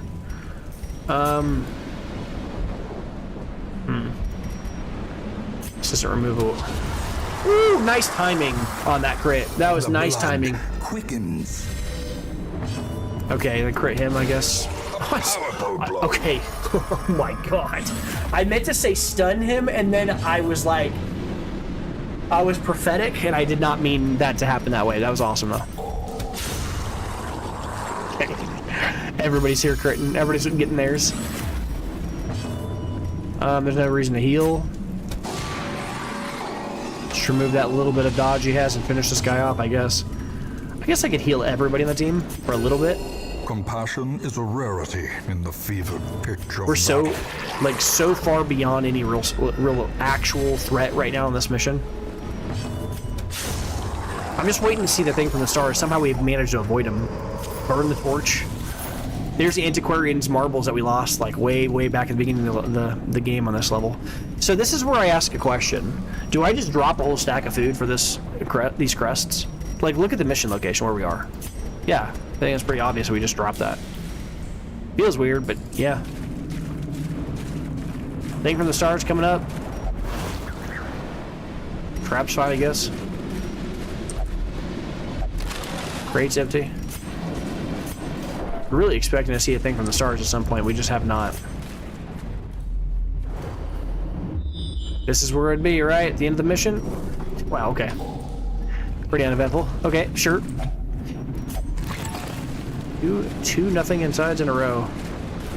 Wow, how many of these fish things have we found? I think that is 6 of these on this mission. We didn't find a single... What, 1 chest? Did we even find a chest? I don't think we found a single chest in this mission. We've been hunger checked 1 time. There's the chest. Only chest I've seen in this whole mission. Alright, kill these guys, please. He's missed, like, so many of those. What is his accuracy on that ability? 90% accuracy. He's missed that 3 times this mission. Well, thankfully we have her to kind of make up for it, I guess. I'm legitimately thinking about just using this round to move my occultist 1 spot back. Intentionally just move him and not attack. That way I can immediately get another impale attack off. I might literally do that. Because she'll kill both of them, because he's going to be stunned. He won't be able to hit, right? So if I switch these guys around, then the next round, the Shieldbreaker will just be able to throw another javelin. Here I'll stun to try to increase the torchlight. Well, that didn't matter anyway. 25% chance to resist too. Or dirty. Barnacle Barrier on him is mean. He's the one who can deal the revenge ability. So he's gonna blow up. I can't do anything about it. We're just gonna take full damage from that explosion when it happens now. Cool.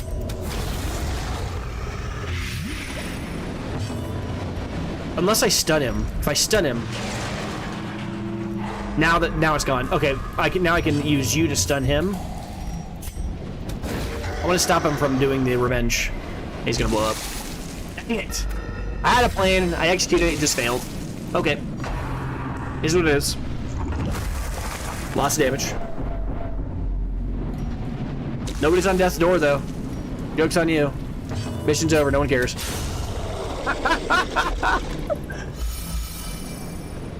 Alright, we all went to 0, but nobody cares. The portraits in this game, man, in this mission. Alright, I guess I'll use the food. Whatever. It doesn't really mean anything here. Well, I'm gonna drop this food anyway, so for what it's worth, I guess. Alright, we'll take these. Continue adventuring, get our 1 chest. This mission has been a weird one. 50 gold. Oh, nice. Trinkets and baubles. Paid for in blood. Very weird mission. I mean, I don't think I've been in a mission in a long time where it was just like, no chests, 5,000 sources of food. But, you know, that's alright. Whoa! Holy crap! The pungent odor abates. A bunch of people jumped in. Hey, what's up? For a time. Wow, I got a bunch of people that jumped in here. That's a large number of folks. Hey, everybody. We're just playing through some Darkest Dungeon. Welcome to the chat. Alright. Alright, that was quite a bit. Like, honestly, for a casual mission, that was quite a bit of resources that we gathered. Let's see if we got lucky on the old slot machine for abilities here. Stout is pretty irrelevant. We don't really care about that. Plus 15% healing skills while camping. In general, I don't think there's really any class that's really great on. You could make an argument for maybe the Arbalist, who has that one ability that's like battlefield healing. I think that's okay. Is it just me, or is the stream just pitch black? Is the stream pitch black? Just you, crazy bug. Oh yeah. Please let me know if that's the case. I don't see it myself, but looks like it is just a bug for you. But oh, she got a bug herself. Gordon got a bug. Looks like maybe she already had one. Minus 10% blight. Ew, that's not good. We want to get rid of that. Bad gamblers and whatever. That's fine. This is an okay one. We're all right with this quirk locking. All right. Women Oh wow. and men, soldiers and outlaws, fools and corpses. Awesome. All will find their way to us now that the road is clear. Let's see what new dudes we've got here. Hey, look, a new actual antiquarian. We haven't had a good one in a long time. We haven't had one in a long time. Witness is fine. Hieromania is not good. Slow reflexes is pretty mediocre. You don't want that in general. Warren's tactician is kind of whatever. Last gasp. That's funny. Slow reflexes and last gasp. Eagle Eye's fine, I guess. I mean, she does have a ranged ability, but it's very strange. Like, on this character, generally speaking, you want things that, like, help her dodge or give her, like, survivability. Her entire kit is, you know, based around not fighting. You don't really want the normal litany of good stuff on her. Don't get me wrong, giving her something like On Guard or quick reflexes is always good. Speed is always good, because you can start the mission off by using the invigorating vapors. If she goes first, then she can immediately start applying the dodges. Because going last on a character that's applying like team-wide buffs really feels bad, because you have to wait a whole turn for it to start mattering. Because if you go after everybody, they get their licks in before you get the chance to activate it. This is pretty bad antiquarian, all things considered. Even though she has all of her skills unlocked and stuff, that's pretty nice. She doesn't really have any good quirks, which is kind of what we're looking for here. Mercurials, whatever. We don't really care about that. Light sensitive is bad. Nymphomania's, it's bad, but in a different way. It's bad in the sense that, like, it's just a blank quirk. It doesn't do anything most of the time. Fairweather Fighter, I've talked about this. This is a trap. Plus 20% damage when HP is above 99. Literally in this game, you're never above 99 health unless you're exactly at 100%, right? You just can't get above 99. To be above 99, imagine if you had 99 health total. You'd have to have 99 to ever be above 99%. Because if you went down to 98, you would now not be above 99, because you'd have to have 99 health out of 100 to even be above 99. You'd have to have 100 health or more on a character, which can't even happen in the game. You literally have to have perfect health for this ability to do anything. It's weird how it's worded that way. I wish it just said plus 20% damage if at max health. That would be a little less vague, a little bit less, misleading. That ability is mediocre. I mean, mediocre. Let me go further. I would never use this on a character, like, ever. If it was in my first, like, crew of guys and I had it, let's say, on maybe a highwayman, and I start at the start of the mission, you can sometimes cheese out some early grape shot blast, wipe an entire crew of guys and do some cool things with it. But honestly, like, building around it, like, early game, it can do something. But, like, as the game progresses, it's not something I would ever take in any real serious way. Like, I would just not use this. This is okay. Word of the Light's great. Fragile's meh. Tuckered Out's not good. I don't like it on this class particularly, because her thing is kind of just, she's like a mini version of Flagellant, where she's like, I'm okay with being close to death and just being right there on the edge and never actually dying. I don't like her being minus 10% when she's below 50%. Feels kind of like the reverse of what she wants to be doing. I don't like these quirks on her. These are fine. Resolution's okay, but irrepressible's kind of irrelevant. What do we got elsewise? Yeah, I don't really see... Oh, on guard's good. Slow reflexes is bad, but... well, on guard is good, but not in this class. It's the only class in the game that I don't want on guard. Which feels really weird. You're like, why would you not want +4 speed and +5 dodge? Well, it's only the first round.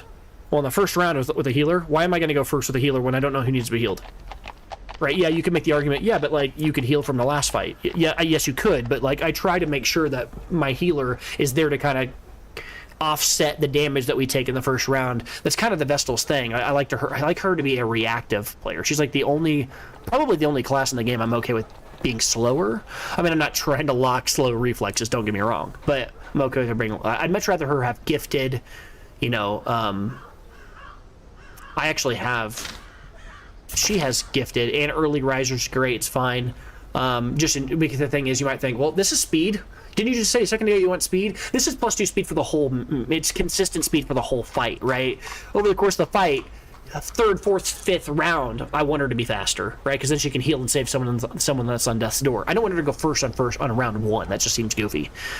But the other Vestal, she also has spiritual. So spiritual's really good, right? That's kind of like a go-to. And then there was another one, which is Hippocratic. Hippocratic is incredible.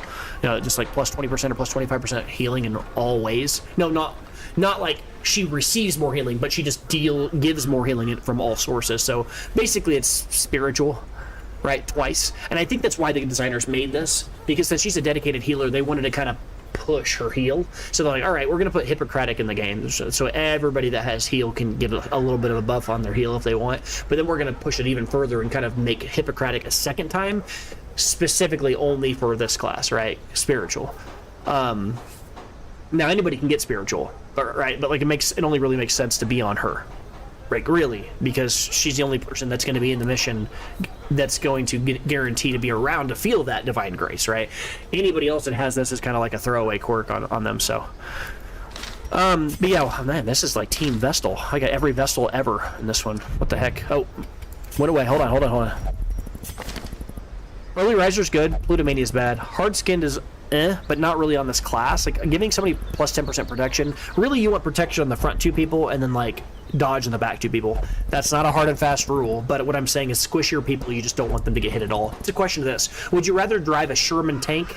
Would you rather like have like a really slow vehicle and like run into an iceberg, right? That's like protection. Or would you rather just be like the animal that's fast and agile enough to get around the iceberg and never hit it in the first place? Well, the answer is more like, well, it depends on like what the character is. If I'm rolling with the leper, I don't need a leper to have dodge.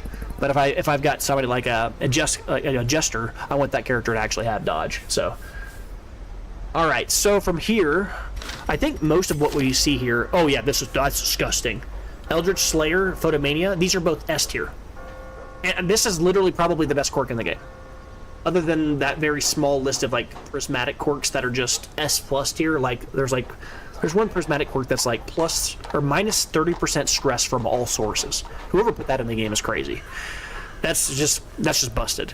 It's busted in half. Like the Photomania is minus 20% stress conditional upon the torch being above 75%, and it's already S tier. Minus 30% stress from all sources is just nuts. Now, that being said, that prismatic quirk that I'm describing, I think it's unique. I think only one person could get it, so whatever. This is a hard one to pass. I don't think I'm going to pass this bounty hunter. That's a crazy list of quirks. Now I need to see if my other 2 bounty hunters are actually pretty good though. Photomania. He is worse in that specific way you slice him, right? He has Photomania, just like this one has, the one we're thinking about picking up, and all his other stuff is mediocre, right? He is level 2, and he has all his quirks already unlocked, so there's some argument to be made that he's going to cost us a lot less to develop. But this guy has Eldritch Slayer, which is absurd. Beast Slayer in Second Wind. Okay, so follow me on this. I've got two of these guys, right? One of them is already level 2, and he has Photomania, and then he has a bunch of other stuff. This one is got Beast Slayer already locked, which is better than Photomania a little bit, right? slightly, even though we're talking about like arguing about which flavor of perfectly tasting ice cream is better. All right, they both taste amazing. Which one of the now between the two, it's like a bunch of humans arguing about who's stronger, Goku or Vegeta. It's like, okay, they're both gonna destroy you. So, but really though, in my mind, I would much rather drop this guy, this Ide, whatever his name is. I'd probably drop him first because even though he's got Photomania and even though he's got all his quirks unlocked, just to, like we're at that stage in the game, like way further that I'm trying to develop people with just incredible quirks. Like I want everybody's quirks to just be disgusting. So I'm probably gonna drop him. Feels wrong, but it's probably right. Feels wrong, but it's probably right. Another soul battered and broken, cast aside like a spent torch. I'm taking them off of just the back of that. Those two quirks are worth developing because if I can lock both of these, I mean, I'll be getting rid of these too. But I've got two of the best quirks in the game locked on them. That's awesome. Nothing here. Nothing here. Tippler's fine, but the rest of this is irrelevant. I mean, musical is literally a blank quirk. It doesn't do anything. Like literally does nothing. This is basically like spiritual, right? It only works when a specific class is in the game. So I would never use this unless I was literally playing as a jester and I was using Inspiring Tune. And even in that case, I think it's worse than spiritual. Because spiritual, like, you know, if your character's down to like 2 health, it can heal for an enormous amount. You know, maybe you're healing for 3 or 4, now it's healing for 6 or 7. But if you're healing with your regular heal, Divine Grace versus Divine, the 2 abilities, I forget their names. Divine Comfort. Divine Comfort might go from like 2 or 3 to like 5, or maybe like 4. But then if you like do something like Divine Grace, suddenly a 6 heal is like a 8. That can feel like a lot, and if it crits, then you're just crazy. But with stress heal, like realistically, stress heals a lot of times.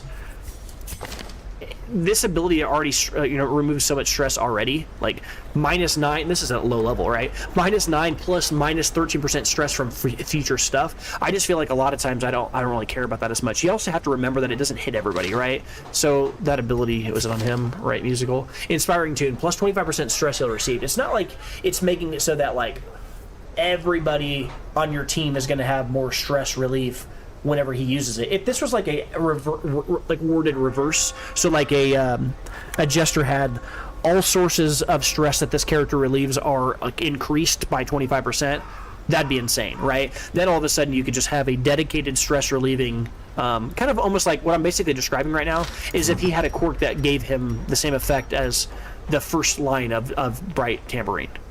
I guess the bottom, I mean to say the last line, right? Plus 20% stress skills, then that'd be a good one, right? That'd be a good one for him. It'd be a really good quirk for the Houndmaster. I'd even argue a more defensive version of the Flagellant too, because you could go Flagellant with, you could give him Endure, and then you could give him Redeem, give him Reclaim, and give him Suffer, and put him in slot 3. Which most people always have them in slot 1, and they associate them with dealing a lot of damage and just like surviving from 0 and just hitting and critting and going, rapturous and just dealing out absurd amounts of damage. But I honestly think the power of the Flagellant is that he can be played in like multiple different ways. You can say that about a lot of classes, but I mean literally totally different class. He goes from being this like drain tank that deals absurd amounts of damage and then just like, hey, I'm on death's door, just kidding, you're dead, to being literally just a Vestal. You can turn him into kind of like a build your own Vestal, like almost like a Vestal like Jester hybrid, because if you give him items that decrease the amount of stress he takes from all sources, then he can endure people's stress off of them, and then even if he's stacking it, then he can later on remove it all through like Lash of Solace, and then he can also reclaim people and just keep people off Death's Door better than any other character in the game, right? Because the Vestal, if they all get to Death's Door, she can one time heal everybody back off of it, which is really good against things like the Prophet, which is dropping the columns on you. But then with him, it's like, okay, I'm gonna put Reclaim on you, and then you, and then you, and then you, and then you. I'm just gonna keep on cycling through everybody, and I'm just gonna stand here and keep reclaiming people. And when you do have, like, we have a, not this guy, because he's only got 75% bleed resist only, but the other one we have one other, where's he at? This one, Drew. Look at him, he has 140% bleed resist. This dude literally, like, when he uses Reclaim, never triggers bleed on himself. So you can use that on multiple different people, and then just keep everybody from ever being on death's door ever, basically. Now, it's not surefire, right? Because remember, whenever you hit them all with it, they all get healed if they get to go after this ability is applied to them.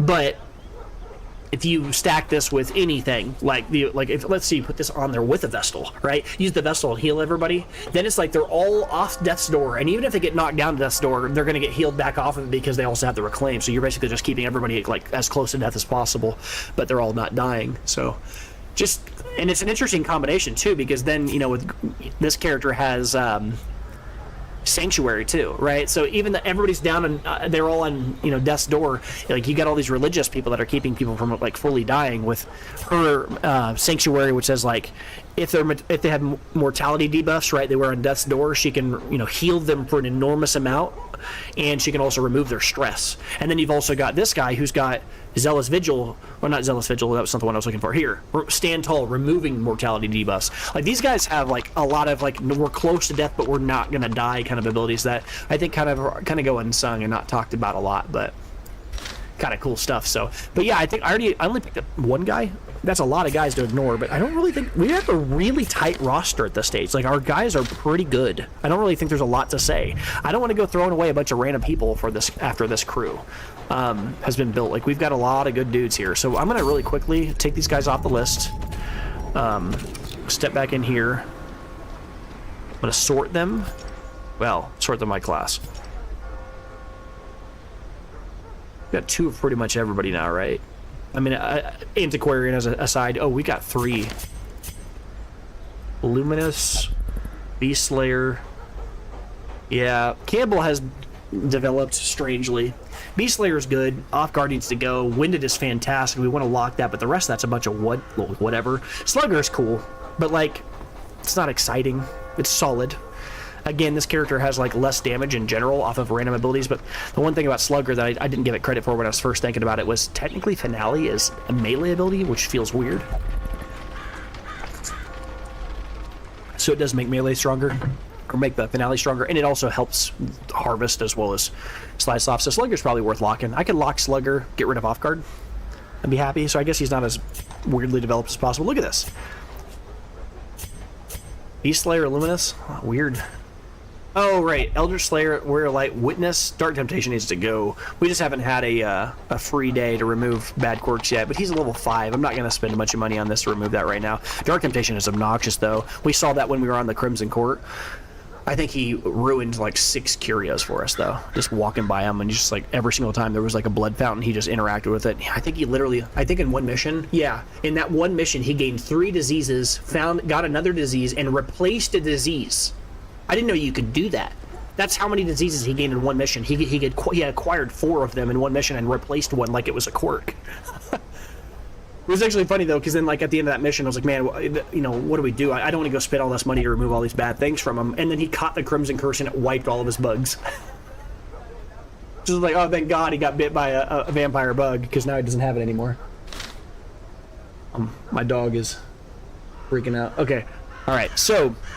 All right, I think we're in a good spot here to kind of give Gordon a rest here, remove her bad vertigo here, minus 50% disease resist. It's like how they used to treat malaria. Yeah, that's screwed up, but true. All right. Is there anybody else here I want to lock anything on? Oh, now I want to actually sort by level. I want to sort by level now. Hard Noggin's locked. This is the obvious pick, right? We just picked him for a reason. Bohan is actually incredible here. So we lock Elder Slayer, we get rid of Dacnomania. So he's going to be sitting on the bench for a few weeks. We're just going to keep on locking good quirks on him for a little while. Alright, Buron, does he have anything I care about? Light? No. Nothing good to lock. And, oh, we just selected him. What am I doing? Thanks. Spiritual. I don't really know if there's anybody else. Precise Striker's kind of funny, but not really necessary. No cheat's fine. Weak Grip is irrelevant on this class most of the time. Beast Hater's good. So I guess we throw in... It's weird. Beast Hater's a weird one because this class in general doesn't fight against a lot of beasts. Right? Like, the... Yeah, the Plague Doctor usually is most often played on, like, the Ruins and the Cove. and beasts are not there that often, so this kind of feels weird to pick this on this character, honestly. Extra damage to beasts, and plus this character doesn't really deal damage. This character deals like blight, and like you throw out a few plague grenades, they deal 2 damage, and now all of a sudden they're going to deal maybe occasionally deal 3. I mean, big whoop. Is this even that good on this character? Granted that Beast Hater is like S tier, like I know that it's generically powerful, but on this class specifically, right? Unless I'm doing something in goofy, like intentionally, like if I was running Beast Slayer on Linessi, I would Beast Slayer, Beast Hater. I'd want to get Precise Striker as well, and just lean full into Incision, some weird off meta Incision build where I was trying to lean into the bleed side of this character, so she could actually go and fight on the Warrens and the Wield and actually get some value out of her melee Incision ability and use like the Bloody Herb like we did in that previous mission for fun, just to see what it was like. Where's that Bloody Herb item at? Like this item? I just don't really see a world where like not Precise Striker, same kind of thing, same argument though. Like this character's not a melee class. Like extra damage doesn't make a lot of sense on characters who are not going to be dealing a lot of damage through regular damage, right? Like this character is dealing most of her damage through blight. She throws out the plague bombs, their grenades, they deal 1 damage, sometimes 0. Like, I mean legit 0. Hit for 0, and then they add 4 blight per round for the next, like, 3 rounds or 4 rounds or whatever it is. I guess I could read it and just say it. There you go. 4 points for 3 straight rounds. So like 12 damage over 3 rounds. That's a lot of damage, but deals almost no damage. Like minus 10% damage mod. I don't know if that's any good, and I'm definitely not using this against the beast, right? In general, like how often am I going to see a beast that I'm going to use this against? I don't think I've literally brought the Plague Doctor 1 time to the Warrens or the Wield. But that's not technically speaking true. I did bring one last week specifically to try out that weird Bloody Herb build just to kind of see what it was like. I don't think I'm going to lock this. That feels weird, but I'm not going to lock Beast Hater here. Anything else we got going on here? Hard Noggin's good. Hard Noggin's like a solid A tier here. Unquiet Mind's worth. But see, the weird thing about here is, do I really want to lock this? This character doesn't have any bad quirks to remove at the same time. I don't know if I want to spend the money. I'd much rather like lock quirks in the same week that I'm removing bad quirks. This guy's got 2 really good bad quirks, and I need to lock Hard Noggin at some point. Hard Noggin is so good in this class. Like, Retribution, whatever ability. Hot Strahd, solid. This is wild, but I don't know if there's any... Oh, actually, hold on. Thin-Blooded. Yeah, this is a good lock. You lock Gifted, plus 20% healing received, because you'd be healing... Now, this, obviously, we would rather have this be Hippocratic, but, like... Healing herself, she's going to heal herself for more, which is solid because she heals all the time. She uses Divine Comfort non-stop, so she's just going to casually, if she ever goes really low, she'll be like, all right, I'm going to heal everybody, but also happen to, like, use, essentially, whenever she's low, if she has Gifted, when she uses Divine Comfort, it's essentially like using Divine Comfort and Divine Grace on herself, and everybody else gets a Divine Comfort, kind of, in a way. She gets, like, a slight buff on it. Obviously, you'd rather have Hippocratic on this class, but I think this is a really good combination. These are fine, and this will give us a chance to get rid of Thin Blood at the same time, so that's a pretty easy one. Wait, what? Well, am I crazy? Oh, she's in the medical ward. Never mind. Can't do anything with her anyway. Eagle Eye's incredible. I want to lock this too, but I don't see any reason to spend the time doing it because she's locked 2 good bad quirks right now. She has nothing bad to get rid of. Slugger's okay, but kind of dumb on this class. He's probably worth doing this with, honestly, because he's got Lazy Eye, which is terrible. I mean, terrible in this class, with Hound's Rush being arranged, Hound's Harry being arranged. I mean, Blackjack is melee. Who uses Blackjack, though? I mean, you can do some interesting things with this class by having him be a front slot with, Hound's Harry available with, like, Blackjack stun and just hit everybody for AoE. I don't know. I do want to get rid of Lazy Eye, though. I hate this in this class, so we'll select him. It's also nice, though. He's a higher level character, so I don't actually have to spend this week locking something. I can just spend the week removing something, which doesn't cost as much money. I don't want higher mania either, but Beast Slayer's incredible. Like, reverse of the other character, right? Reverse of the Plague Doctor. Beast Slayer's incredible in this class because this class in general is associated with the Warrens and the Wield, and you want to remove any. You want to bring characters that are better at certain locations. It's like saying, like, you want to bring a baseball player to a baseball diamond instead of a basketball court. Well, yeah, this character's really strong against bleedable enemies. So, well, that happens to be, like, the Wield and the Warrens. The Warrens is nothing but pigmen, so extra damage against pigmen, especially extra accuracy. And again, the Slayer, in my estimation, is much better than Hater. right? Hater gives like plus 10% damage. This gives plus 5% crit, and that's already just better than damage. Like 5% crit. I've talked about that in previous episodes. I think 1% crit is like the same as about 4 to 5% damage increase, right? 1% crit, and then the more crit you get, the better the crit gets versus the damage, in my opinion, too. I think that like because the thing is, you're increasing your chance when you crit, and then your crits are just, I guess you can make an argument that at some point, though, then that relationship switches back, though, because if you're literally hitting someone for 200% damage, it doesn't matter if you crit, they just die from raw damage. So, but Beast Slayer is incredible because the plus 10% accuracy, so the dog's never going to miss. It's just going to hit, and it's going to hit 4 people. Yeah, this is disgusting. So, remove Lazy Eye and just continue on, and then anybody else that can lock. I think I've already locked your good stuff. Yep. Evasive is fine, but it's not lockable. It's not a lock quirk. It's like, it's fine. I just think it's like, it needs to be like, it needed to be like plus 10 dodge for it to be like lockable. Maybe even 8. It's just a little too slow. Or not too slow, like too low. Like when you're getting plus 10 accuracy, which is like, plus 5 accuracy is the same thing as plus 5 dodge, right? In the other direction. But we've already talked about how I'd much rather have plus 5 accuracy than plus 5 dodge, even though they're basically the same like stat, but just in the opposite direction. This ability is giving plus 10 accuracy. Granted, it's against one type of enemy, but the most important enemy type in the game, probably. There are abilities in the game that literally just give plus 5% accuracy. And it's like, this is giving 5 dodge. And there are other abilities in the game that are giving plus 6 dodge and like plus 25%, like, you know, moves resist or whatever. I think that's like Corbin's something.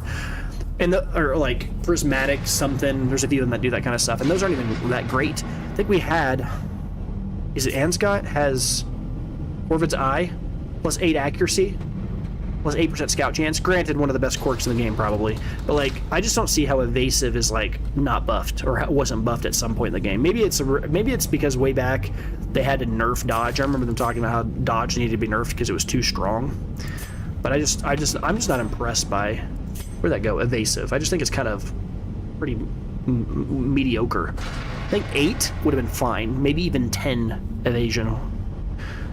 Plus 15%. See, plus 15% healing skills while camping. I actually think this is a good quirk on this, not this character. I'm sorry, I was thinking I was still hovering the Arbalist. I think Stout is bad. It is playable on the Arbalist because of this ability, Triage. Right? You're not using Stout plus 15% healing skills while camping on other classes. You're using it on specifically the Arbalist because this character can heal everybody on your team by 20%. Now she's healing them for 35% of their health.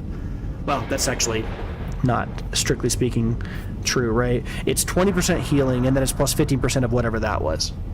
So it'd be 20. So it'd heal them for. Is that how that stacks? Plus 15%. I don't know if that's how that stacks. It's probably multiplicative, not additive, which in this case makes it weaker. I'd have to look that up. Plus 15% healing skills. Yeah, plus 15% on top of the 20%. Yeah, so if a person heals if they have 100 health and you heal them for 20% of that health off of her normal triage, it would give them 20, right? Because if they have 100 health, 20% of 100 would be 20. Add 15% to the efficacy of that ability, that would then be 3 extra health. So she'd heal them all for 23. You see what I'm talking about? That's like the best case scenario. And it's still bad because nobody has 100 health in the first place, right? So you're talking about maybe she heals them for 6. She's going to heal them for maybe 11 or maybe 7 if it rounds up and it's kind to you. It's just not that good. I don't know. If I'm understanding it correctly, additive is great, multiplicative is trash. Yeah, multiplicative is usually better, but like in a game like this where you're talking about percentages, it's worse, right? Because multiplicative is great if I start with like 5 and then like I multiply it by 3, then that's really good. But if I'm starting at like 0.2 and I'm multiplying by 3, that doesn't feel as good as adding 0.8 or something, right? Like multiplicative is worse whenever you're below 1, whenever the ratio of what you're dealing with is under 1. Welcome to math class. All right. I do think I could lock Slugger and remove off guard. I've talked about that a bit. I think that's fine. Lock Slugger, remove off guard. I don't think that's a bad, right? Because this character, again, as we just said a second ago, I was talking about that. I think Finale is being melee, Harvest being melee, Dirk Stab is melee. I haven't used it, and then Slice Off is melee. This character doesn't have any ranged abilities. This is not a ranged ability. It hits everybody for 0 damage. No, actually, wait a second. If this has a minus 100% damage mod, does Slugger make it deal 10%? Does it now make the ability actually deal damage? It doesn't at all because this is a ranged ability, but just pretend with me for a minute. If this ability actually was melee, does minus 100% if you add 10% to 100%? Is it multiplying by 0? Because it doesn't say does 0 damage. It says damage modifier minus 100% of raw base. Does this actually make this ability deal damage? And then it can deal 1 damage to every enemy? I might have to try that out. That would be funny. All right. Yep. So, but yeah, this is the character I think we're going to lock in there. We're going to take Slugger, get rid of off guard, and we're just going to go play. I have no idea what we're going to go do when it comes to the actual mission here because we haven't looked at that yet. We were just talking about other things here. Let's look at what we got here. Dupe Esquire, I do want to remove the stress on, but good lord, these characters have so much stress right now, and it's going to cost a pretty penny to go have them have their stress relief. Look at this dude. Is this guy a flagellant? No, he's a tippler. This guy's a flagellant, so he can't go in there because our caretaker's in there. You dork. All right, let's try Dupe Esquire real quick here. So it's 1,500 gold to have him versus like one of these other guys that cost very little. Yeah, it's a lot of... I mean, it's not that much money. It's just annoying. I didn't take Puppet Theater, right? I haven't taken it yet? No, I haven't. So we're not getting that extra stress relief. Might have to just take it on the chin and just remove it. I don't really need any, like, I don't need these level 6 guys, though. I only have 3 level 6s. I don't have another... Do I even have... Hold on, sort by level. I do have a few level 5s. I was thinking there's no real way for me just to do a random, like, high tier mission right now because I only have 3 dudes. I guess I have technically I could bring in a level 5 and go do one of those missions right now.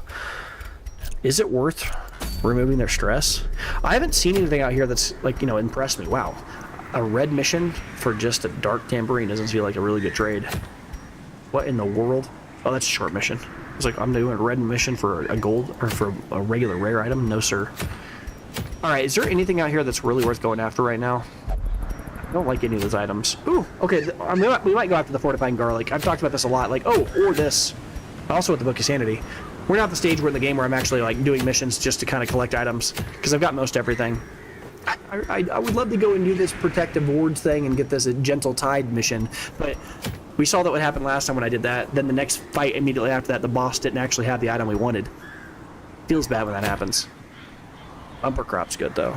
That's a good mission type. Bumper Crop's actually, like, really strong, especially when you're trying to build up a solid list of, extra money and stuff. Because Bumper Crop makes it so that your next provision mission is free. Like, all your provisions are free when you do get the town event in Bumper Crop. So, like, you spend your money on this week, go in, do the mission, beat the mission, come back out. Next time you can do a mission, it's all free, whatever you bring with you.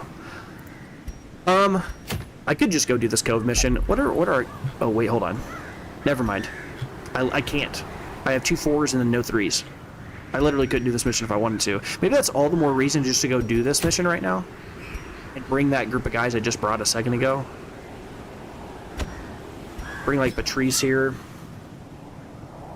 Yeah, I could just bring the same guys I had before and just start leveling up these guys. Did this guy just come with us and develop Torn Rotator? No, he already... he had... Okay. Was it a different... No, we only have 2. Did I put one of them in treatment? No, I didn't. Okay. If I bring this crew, like I did last time, if I bring this group of guys, I'd like to bring some kind of a stress reliever. Yeah, this would be okay. Although, is this a long mission? Medium mission? I could do that. I could just bring a 2, a 2, and a 2, and then bring a random stress reliever and kind of like take a little bit of pressure take a pressure off of them. The whole goal here is if I level these guys to level 3, then I can actually go and do these random Cove missions when I'm presented an opportunity to go collect a Book of Sanity or some other item I haven't collected yet.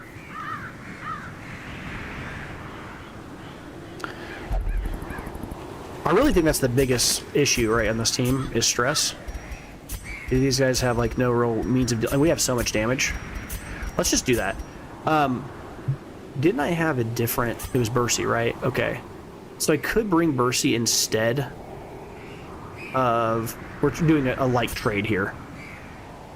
Yeah, that'd be fine. Actually, it's probably better, isn't it? Doesn't she have some ability that interacts with... No, she has Luminous and Natural Swing. Look at how many good quirks she has. I mean, Natural is irrelevant, but... Yeah, sure. Let's just keep bringing her. I mean, she has no stress right now, so I'll bring her instead. I could literally just bring, like, double shield breaker, double cultist, but I have no stress relief, and I just don't want to do that. It's a good time to bring Bo in here, and he doesn't have any bad quirks. So let's go help him develop some actual quirks.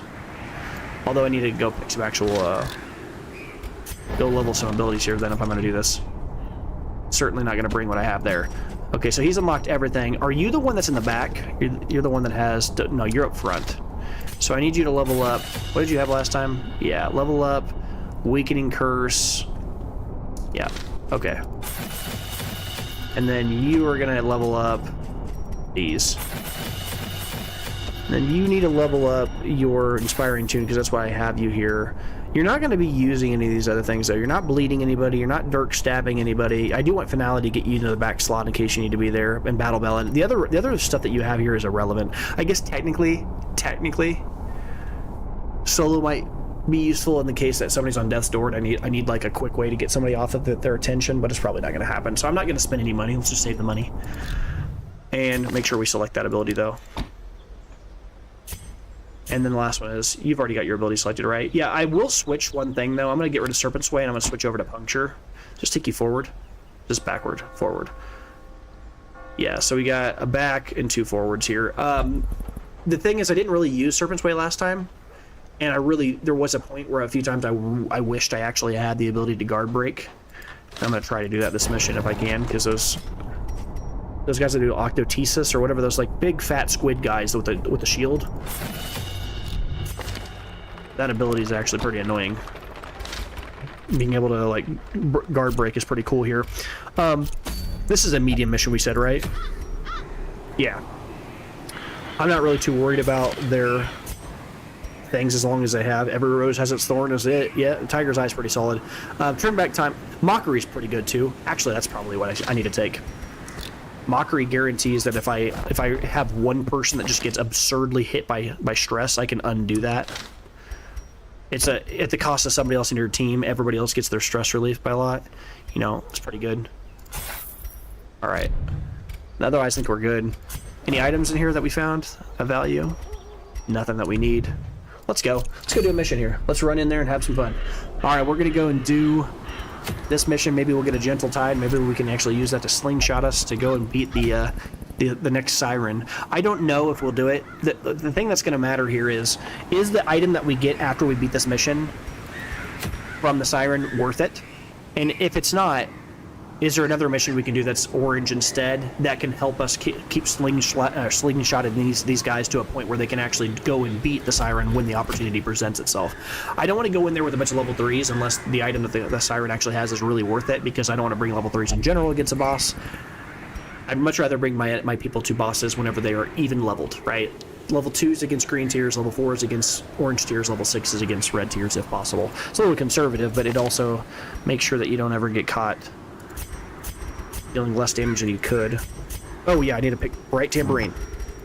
Pretty much an instant lock on this class with the way I've been playing it so far. We don't actually have a Jester right now that, well, on this particular squad. A lot of times our Jester seems to be the under-leveled character in our group. Just has happened that way. It's not intentional, it's just been happening. And then I'll just throw a Camouflage Cloak on here, or Camouflage Cloak, because the goal is that this character is the only character who actually has the capacity to just die from a slight breeze. Look, 23 health, 30 health, 19. Actually, that's not technically speaking true, because this character's sitting on 16 because I gave him both Eldritch Slayer's Ring and Ethereal Crucifix. I think I'm going to take off the Eldritch Slayer's Ring this time, though. It didn't really matter that much. Bleed Resist is also probably worth taking off. Let's get rid of that. I'll keep the ring. And I'll give him, like, a Solar Crown. Maybe. Or I could also just give him more dodge. I don't know. Or maybe just raw damage. Give him a Sun Ring. It's an interesting question. The thought process here being that the extra bleed resist and the extra damage to Eldritch is not really worth it if he just gets hit by, like, one random huge hit from, like, a spearfishing ability or something like that from one of those, pelagic groupers who just hit for an absurd amount. I don't think there's anything here that I'd rather have than that. I am sincerely thinking about going with Camouflage Cloak instead here. I think I will.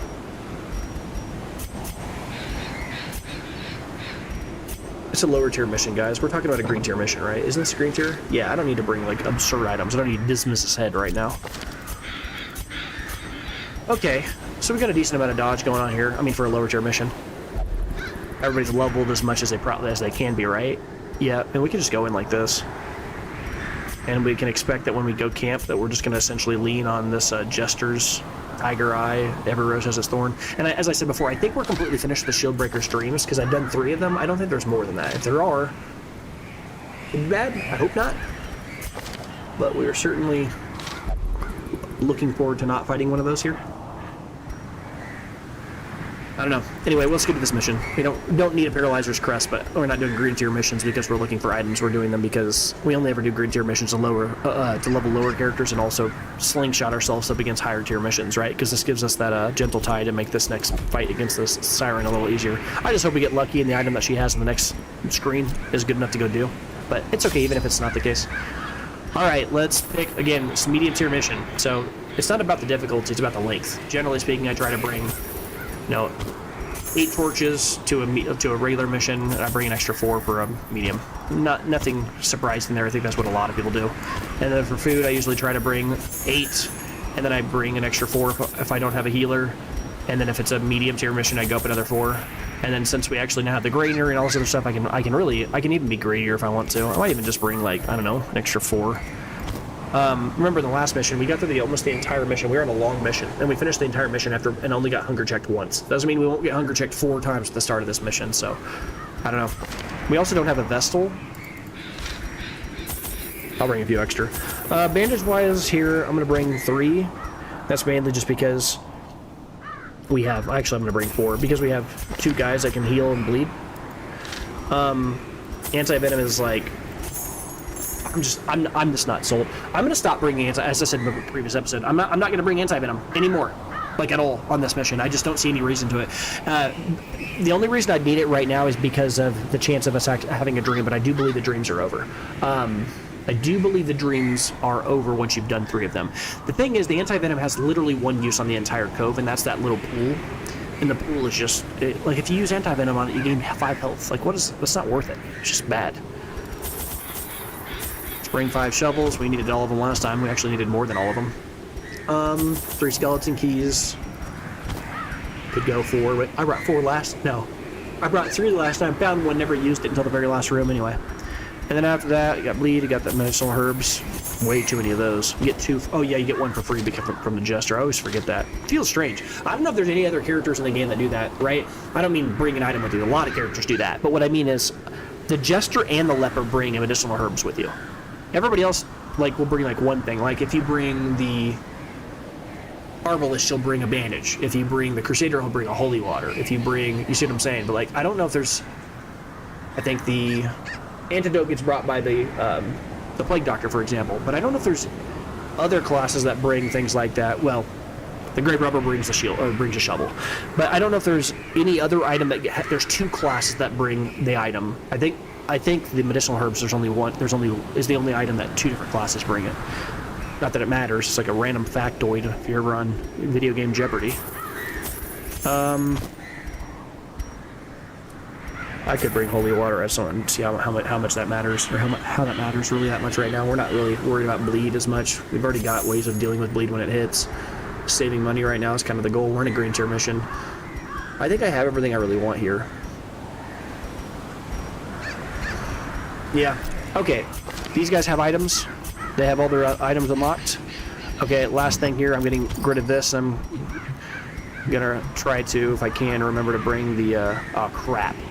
Crap. Unequip the trinkets. One of these guys from the previous mission is still holding on the Ancestors map. I'm gonna use Ancestors map when I have it. Cheese and extra value. Let's try this again. Here.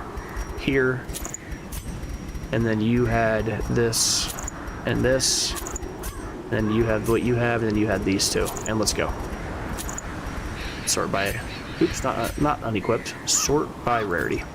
Cool. I think we're good to go. I just remembered, though. I was like, oh yeah, nobody picked up the Ancestor map. That item should just be with you at all times once you find it. Like, it's just stupid. Well, not every mission ever, but at least lower tier missions where, like, the stakes are low. So, like, that just gives you more chance to snowball and find better items. In financial desperation, I struck a bargain with the ancient things that surfaced in search of sacrifice when the moon was right. Their price was the delivery of an obscure idol, and one other item of more troubling portent. The pact struck. My newfound accomplices slipped silently beneath the brackish water.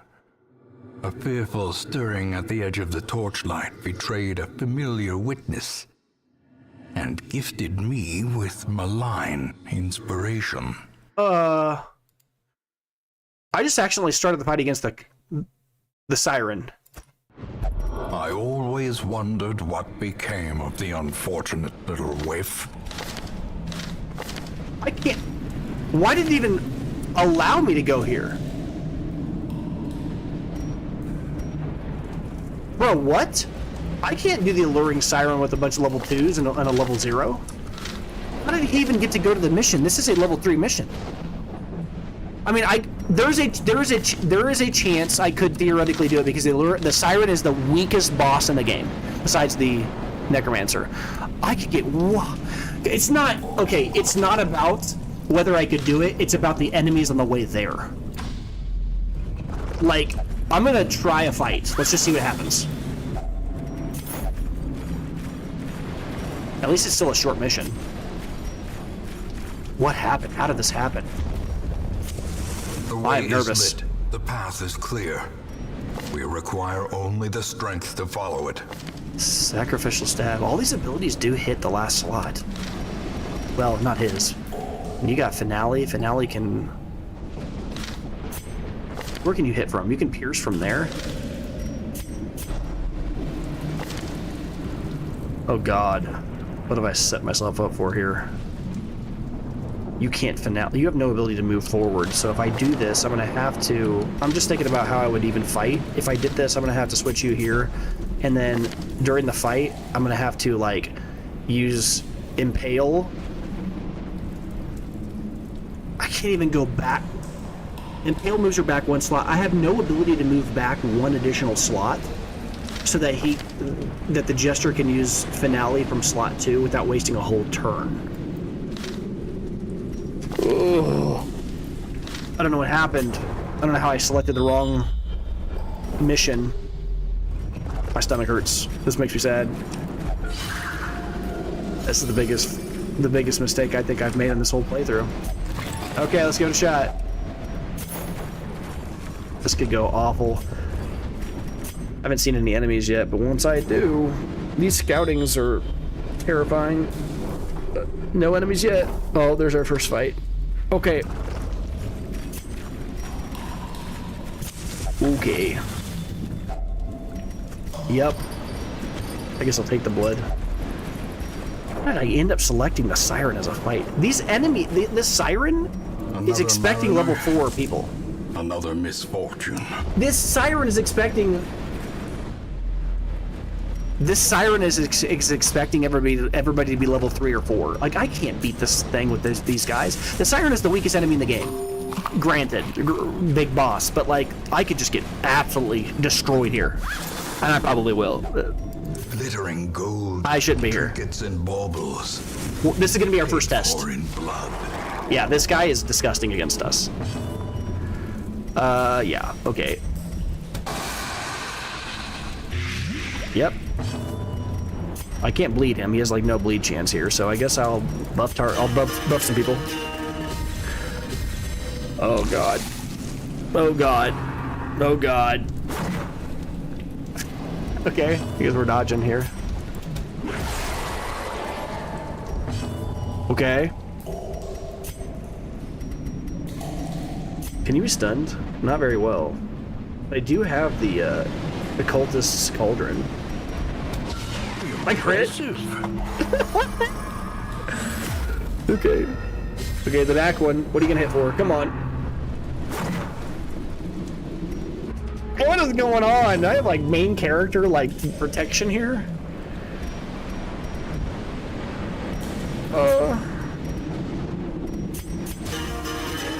I'm gonna push. This is so stupid. I should not be here. no damage. Look at how little damage that did. Kill the back too if we can. Confidence surges as the enemy crumbles.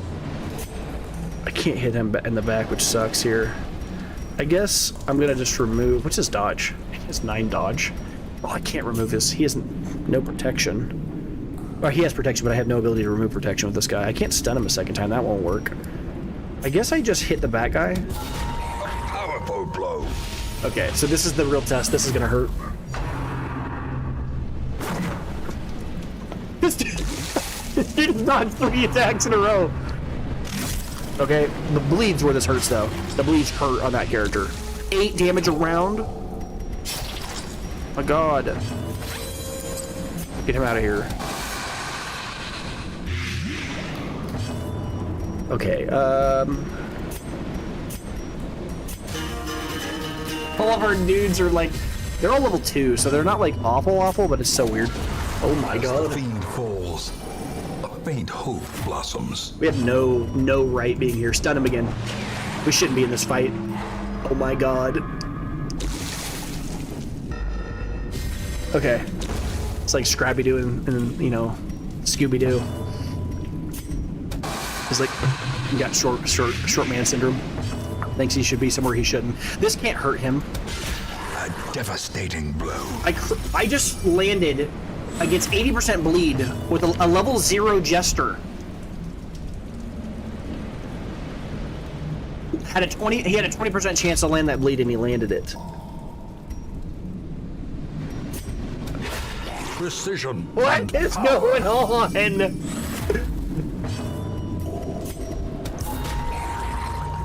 How are we winning this? Oh, I missed there. Okay. Oh my God. How are we even in this?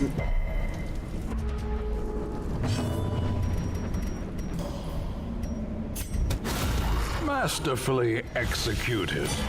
Dude, what is going on? I'm gonna heal her for 0. Okay. Remove some stress, I guess. I guess we're in this mission somehow. I don't even know what's going on. I mean, this is only one fight, but what? Heal her. All we can. Monstrous size has no intrinsic merit, unless inordinate exsanguination be considered a virtue. Okay. I don't even know how we're in this in this game so far. A singular strike. What? Is somebody pranking me? Like...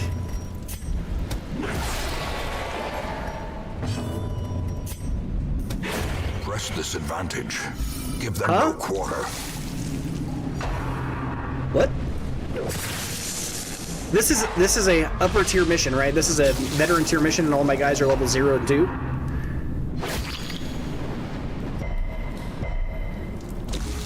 I'm flabbergasted. This is the weirdest thing I think I've seen in this game ever. How I'm even in this game is beyond me. What are you taking? You're gonna take... Oh my God, he's gonna go to 1. Kill this guy, I guess.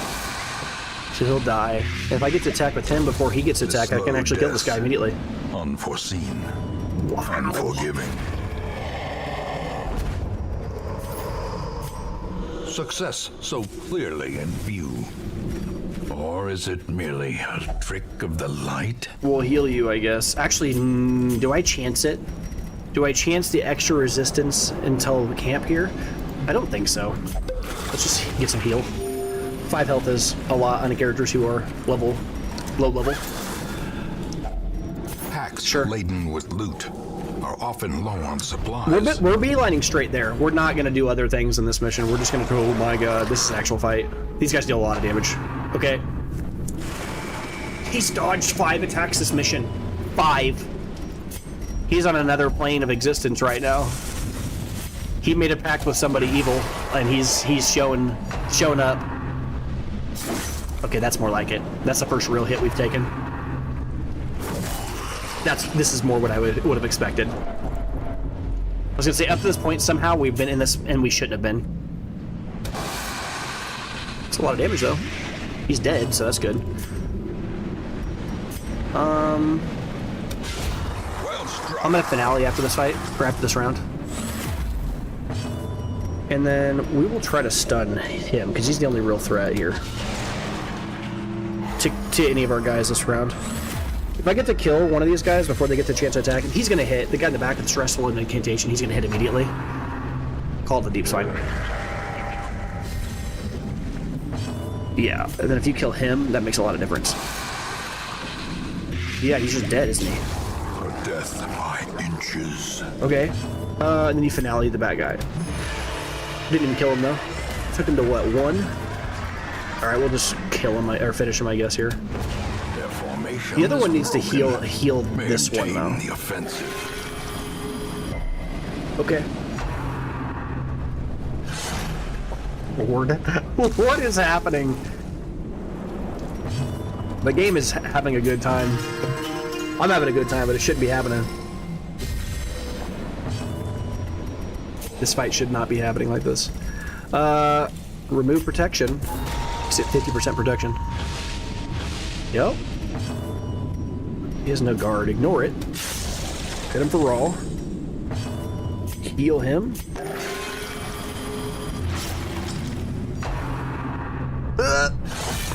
Okay, bleed.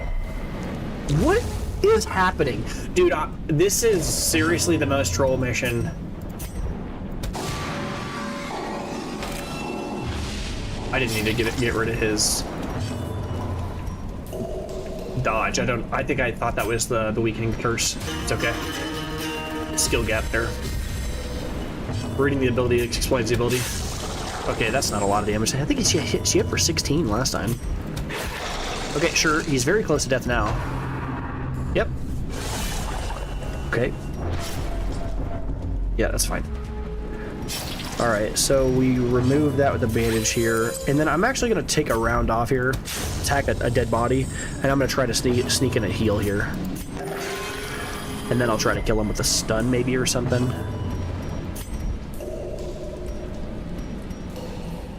So yeah, vulnerability hex a second ago, I thought it was finale. It's the same picture. Look, it's the same icon with the knife through the head, just without the knife in the head. That's what got me. All right, he goes to 1. He's still alive. Can't kill him. That's okay. I guess we bandage here. Do we? Take 2 damage per round. I think I just remove stress. I mean, I don't want to get crit again, but I can't. Yep. Oh my god. The dodges are wild this mission. Continue the onslaught. We have no... Destroy. We do not deserve to be in this. What is happening? Okay, do I camp? I don't even know if I have business camping. Because... these... If we get nighttime ambush, we're just dead, right? Like, that's what happens.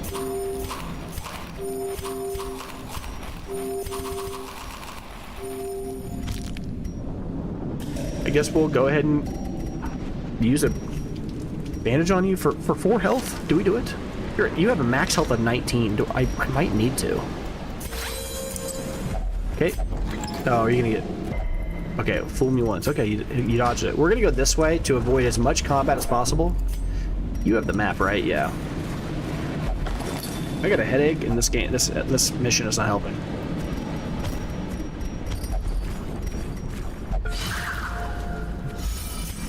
Dude, how are we this far?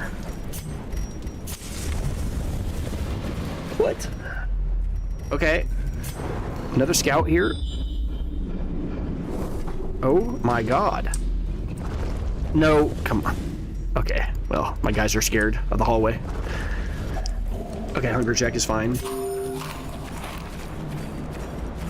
Although every hunger check does matter, because, like, you know, we need the food as healing more than we ever have. I don't know about taking this kind of stuff. I guess it's more important than the blood right now. I'd throw the shovel away, I guess. I have 4 shovels still. Haven't even used any. All right, hopefully this is... I want this to be a big scout. Give us information about what's going on, please. Everywhere. Okay. I have to ignore that top curio. I'd like to go do it because I'd like to get whatever that curio is to beat the boss, but I can't afford getting in a fight and then getting destroyed. So we got 2 big fights to make it through here. If by any luck these are the only... Oh my god, this is an easy fight. Just kill the front guy and then you win. Okay.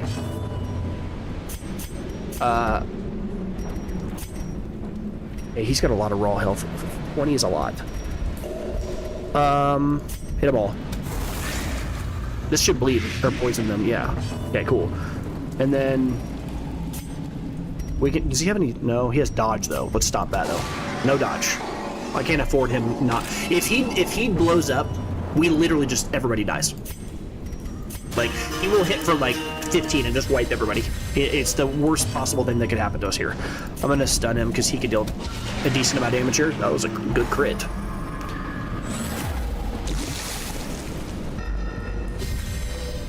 These guys could hit us with some really nasty stuff. If we're fortunate, we'll dodge it.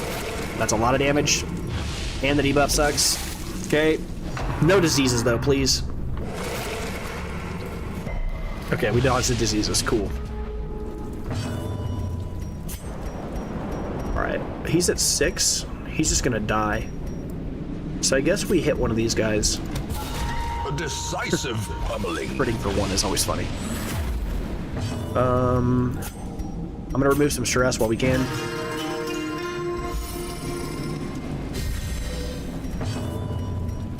Try to kill the front guy.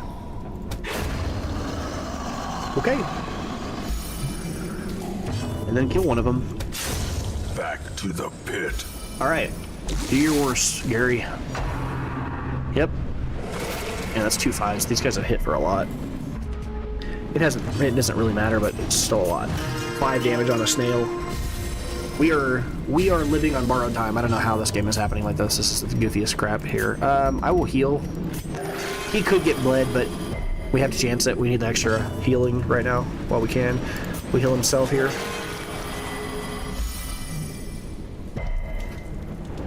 I mean, literally everything's going our way. Be gone, fiend. I'm gonna grab an ibuprofen. I literally have a headache. 1 second.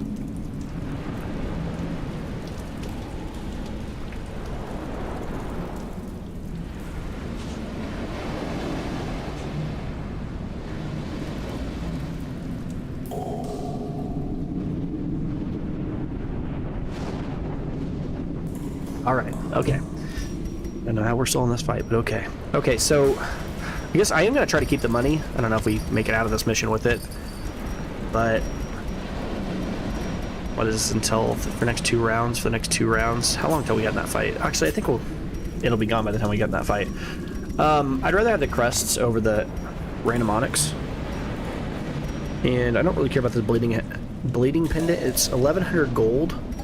Actually, yeah, they're both the same way. I'm gonna drop. Actually, that goes like this. Money-wise, that's the most value. I'm literally keeping this 1 bandage in case we get like another one of those crab fights, because 8 health is a lot of health. So I'm playing a little conservative here. I'm gonna leave the rest. Yeah, because the arterial pinch ability, the bleed effect is really where it gets you. It'll bleed you for like 8. Oh my god, only okay. treasure could staunch the flow of otherworldly corruption. As I said. Okay. Yeah, well. Try to kill the grouper immediately if we can. Good damage.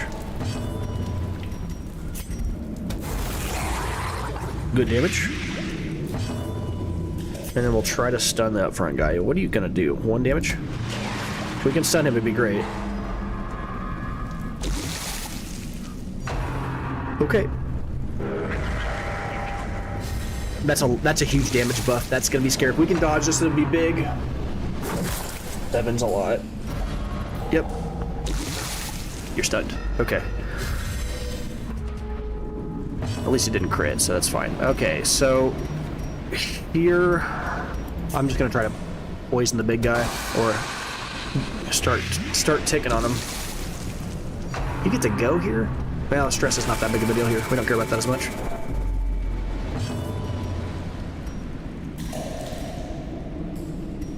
I guess I remove your armor. Or I fail. That's fine too. Okay, stop letting them go first. Come on. Okay, do I just kill him, or do I move you so that the spear... I need her to be up front. I have to switch you. Okay, I can't stun him this time. It's just kind of, we're out of luck there.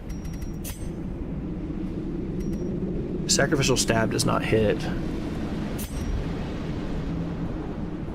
You're gonna take one. Yeah, he looks like he's almost dead, but he's not. I can't be greedy here. I need to go for him. I have to make sure he's dead. Yeah, we're gonna get pinched hard here. Oh, slam. That's a stun, isn't it? Yeah, you're literally switching our guys into the worst places.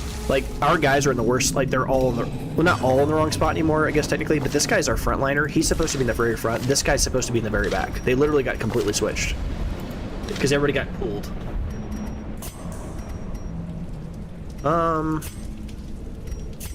Well, this worked last time. Go for it again. I don't think he's gonna hit, but... Sure. And then try to kill the bad guy. Alright, at least now we're, like, less things going on. There's less, like, enemies that can just, like, randomly kill us out of nowhere. Yep, that's what we need. You're stunned, so that sucks. Yep, and now we can stun him. He doesn't just kill us instantly. Yep, like that. Perched at the very precipice of oblivion. And stunned him, of course. Alright. Do I hit him for this? I think I have to go for another one of these. How many times does he... Finale is dealing an extra 60% damage. He's got protection. Can you hit him with Weakening Curse? You can. I think I have to go for one more hit first, and then I'm going to go for Finale next round on him. Because it's giving him a lot more buffs every single time here, right? Yep. And then I need to heal him if I can. If I can get a heal off, that'd be really good here.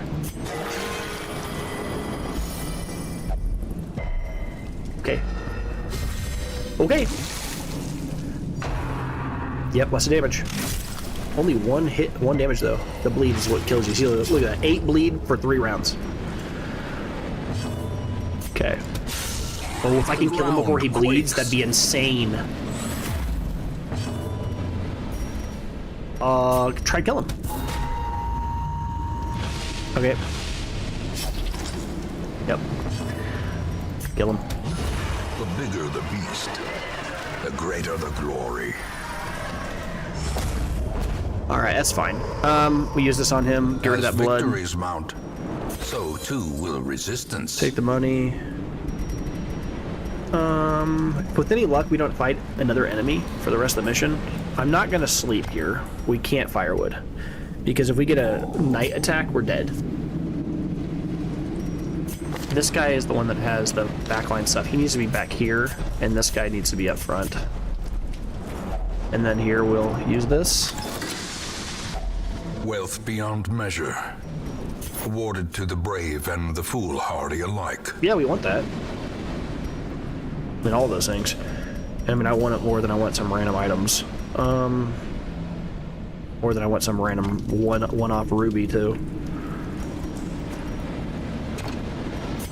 I mean, I want the ruby more than I want the emerald, but probably don't want either.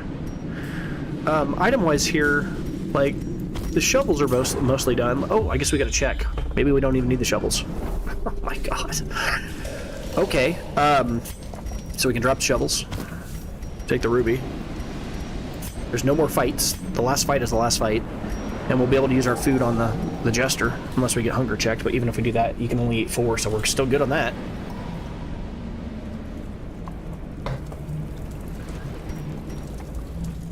I can't believe we're at this stage in the game. Yeah. Good call. I guess I can drop the keys. I want to keep the medicinal herbs in case there's some kind of a debuff that I'm not thinking about against her. But otherwise, that's pretty much it. Let's just leave the rest.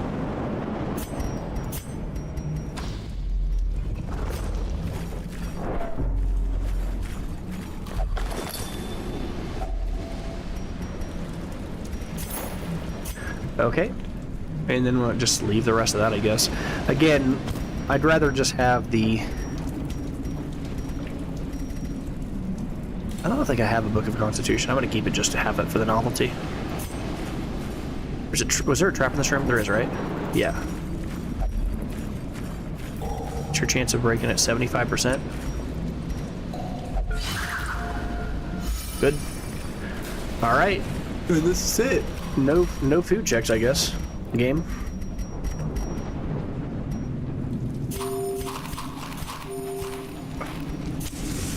We really doing this? It's a level 4 enemy. My guy's level 0.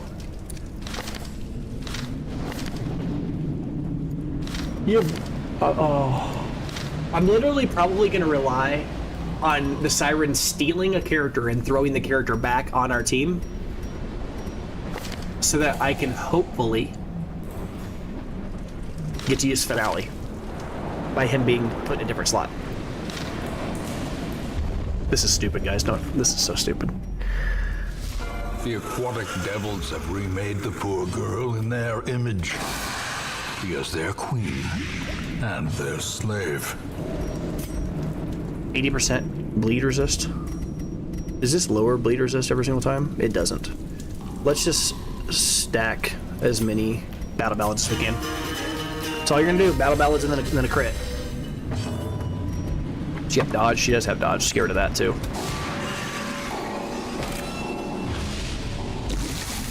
Yep.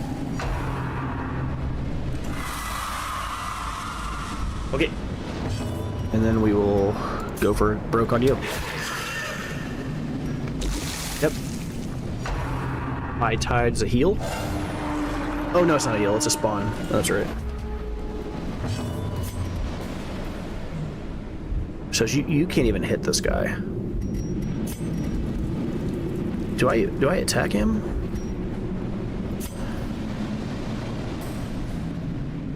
Okay, so you will never be able to attack the front line. Like really ever, right? So I think I basically have to like ignore the pelagic wide mouth and just go for her. Right? I don't think I can take time to kill him over and over again. I think I literally just have to focus her down.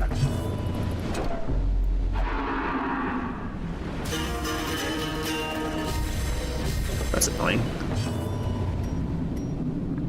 Alright. Dodge. You give her dodge back. Let's get rid of that.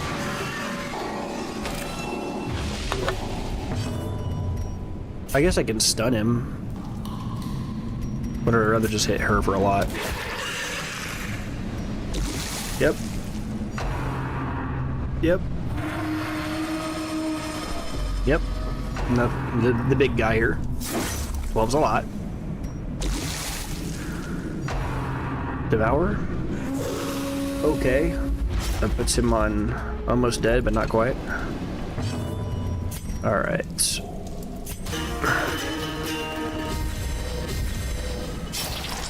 Yep. Already at half. That's fine. Yep. Song of Desire. Yuck. Dodge, please. He didn't dodge. You sucked. Okay,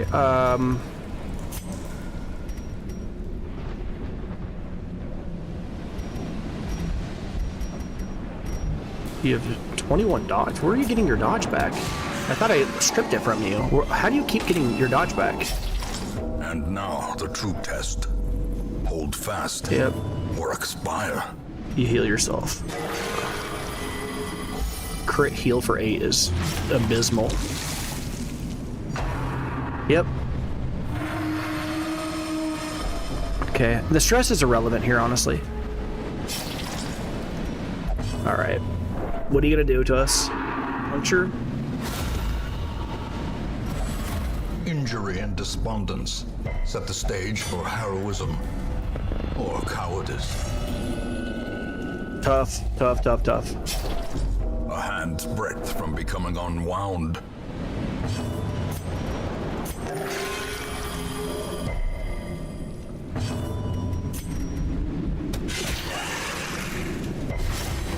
Actually got the bleed off on her. That's funny. As life ebbs, terrible vistas of Oh, no. emptiness reveal themselves. Okay.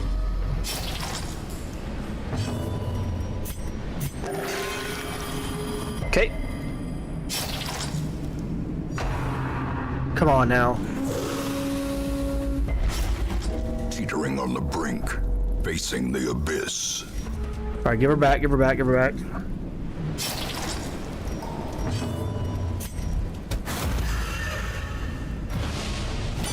Yep. If he goes first, he just dies, right? I can't do anything about it.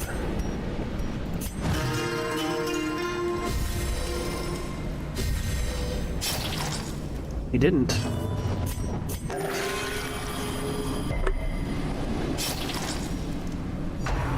Stop. Oh! Okay. That character being taken is less important. Dodge is crazy. Okay. Dizzying blow to body and brain. Okay. I need to. I need to hit. Get a hit. Oh, he dodged. Yep.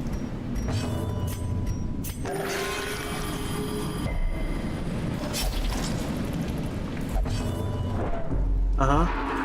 Harvest is disgusting. No.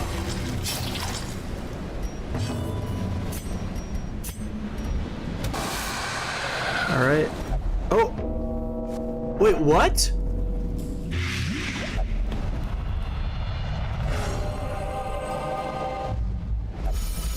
Adversity can foster hope and resilience. What? What? I guess I poisoned my own guy? My head is... My head is pulsing. Oh, he's dead. More dust. Oh no! Oh More no! disappointment. Alright, okay. We're trying, we're going for the dream here. Finale. Finale.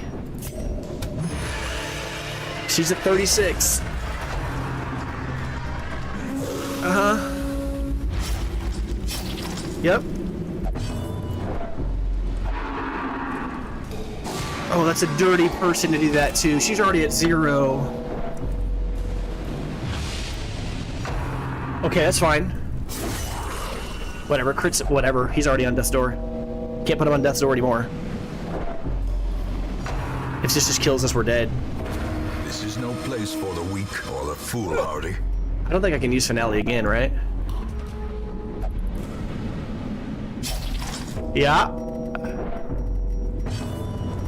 I don't think I can win because I don't have the ability to even hit them anymore.